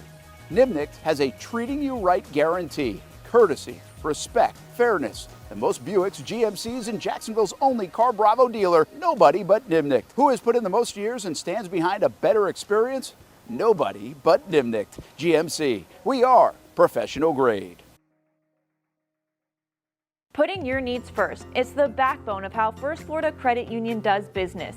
In all honesty, you might as well be speaking another language when it comes to finances. Sure, I'm good with my money, but what am I missing in the fine print? That's what led me to First Florida Credit Union. They're the perfect choice for anyone starting their financial journey because they keep finances easy. Plus, they offer financial education and resources I can trust. So I'm always growing more confident. And as a young adult, I am constantly adding more responsibilities to my plate. From a car payment to a mortgage, it all adds up. Luckily, First Florida Credit Union makes sure it adds up in all the right places and not the wrong ones by offering better rates and lower fees than traditional banks, even if you're still trying to grow your credit. Because as a member-owned institution, First Florida genuinely puts people's needs first rather than focusing on profit. So I know as my needs change, they'll be right there to help me reach my goals. Check out firstflorida.org to learn how you can benefit too. It's one of the hot spots in the area. Welcome you to String Sports Brewery out at the beach. Big crowd on hand tonight. The fans are here. And now the newest hot spot at the beach is open. String Sports Brewery in Jax Beach has opened its doors with rave reviews. We're going to be fans forever. Cozy up to the bar. Grab a seat in the sports-themed restaurant, or grab a seat outside and feel that breeze coming off the beach as the weather warms. Just like the original location in Springfield, try the popular beer menu and come for lunch or dinner too, because the food is fantastic. We got a special guest in the house. He's happy. He's feeling good. He's Travon Walker. It's where we hosted Jags Report Live in the football season, and the String Sports Brewery staff can't wait to host you. Hey, welcome back here to String Sports Brewery. And if you haven't checked out the new location in Jax Beach, you got to do it. String Sports Brewery, now with 2 locations.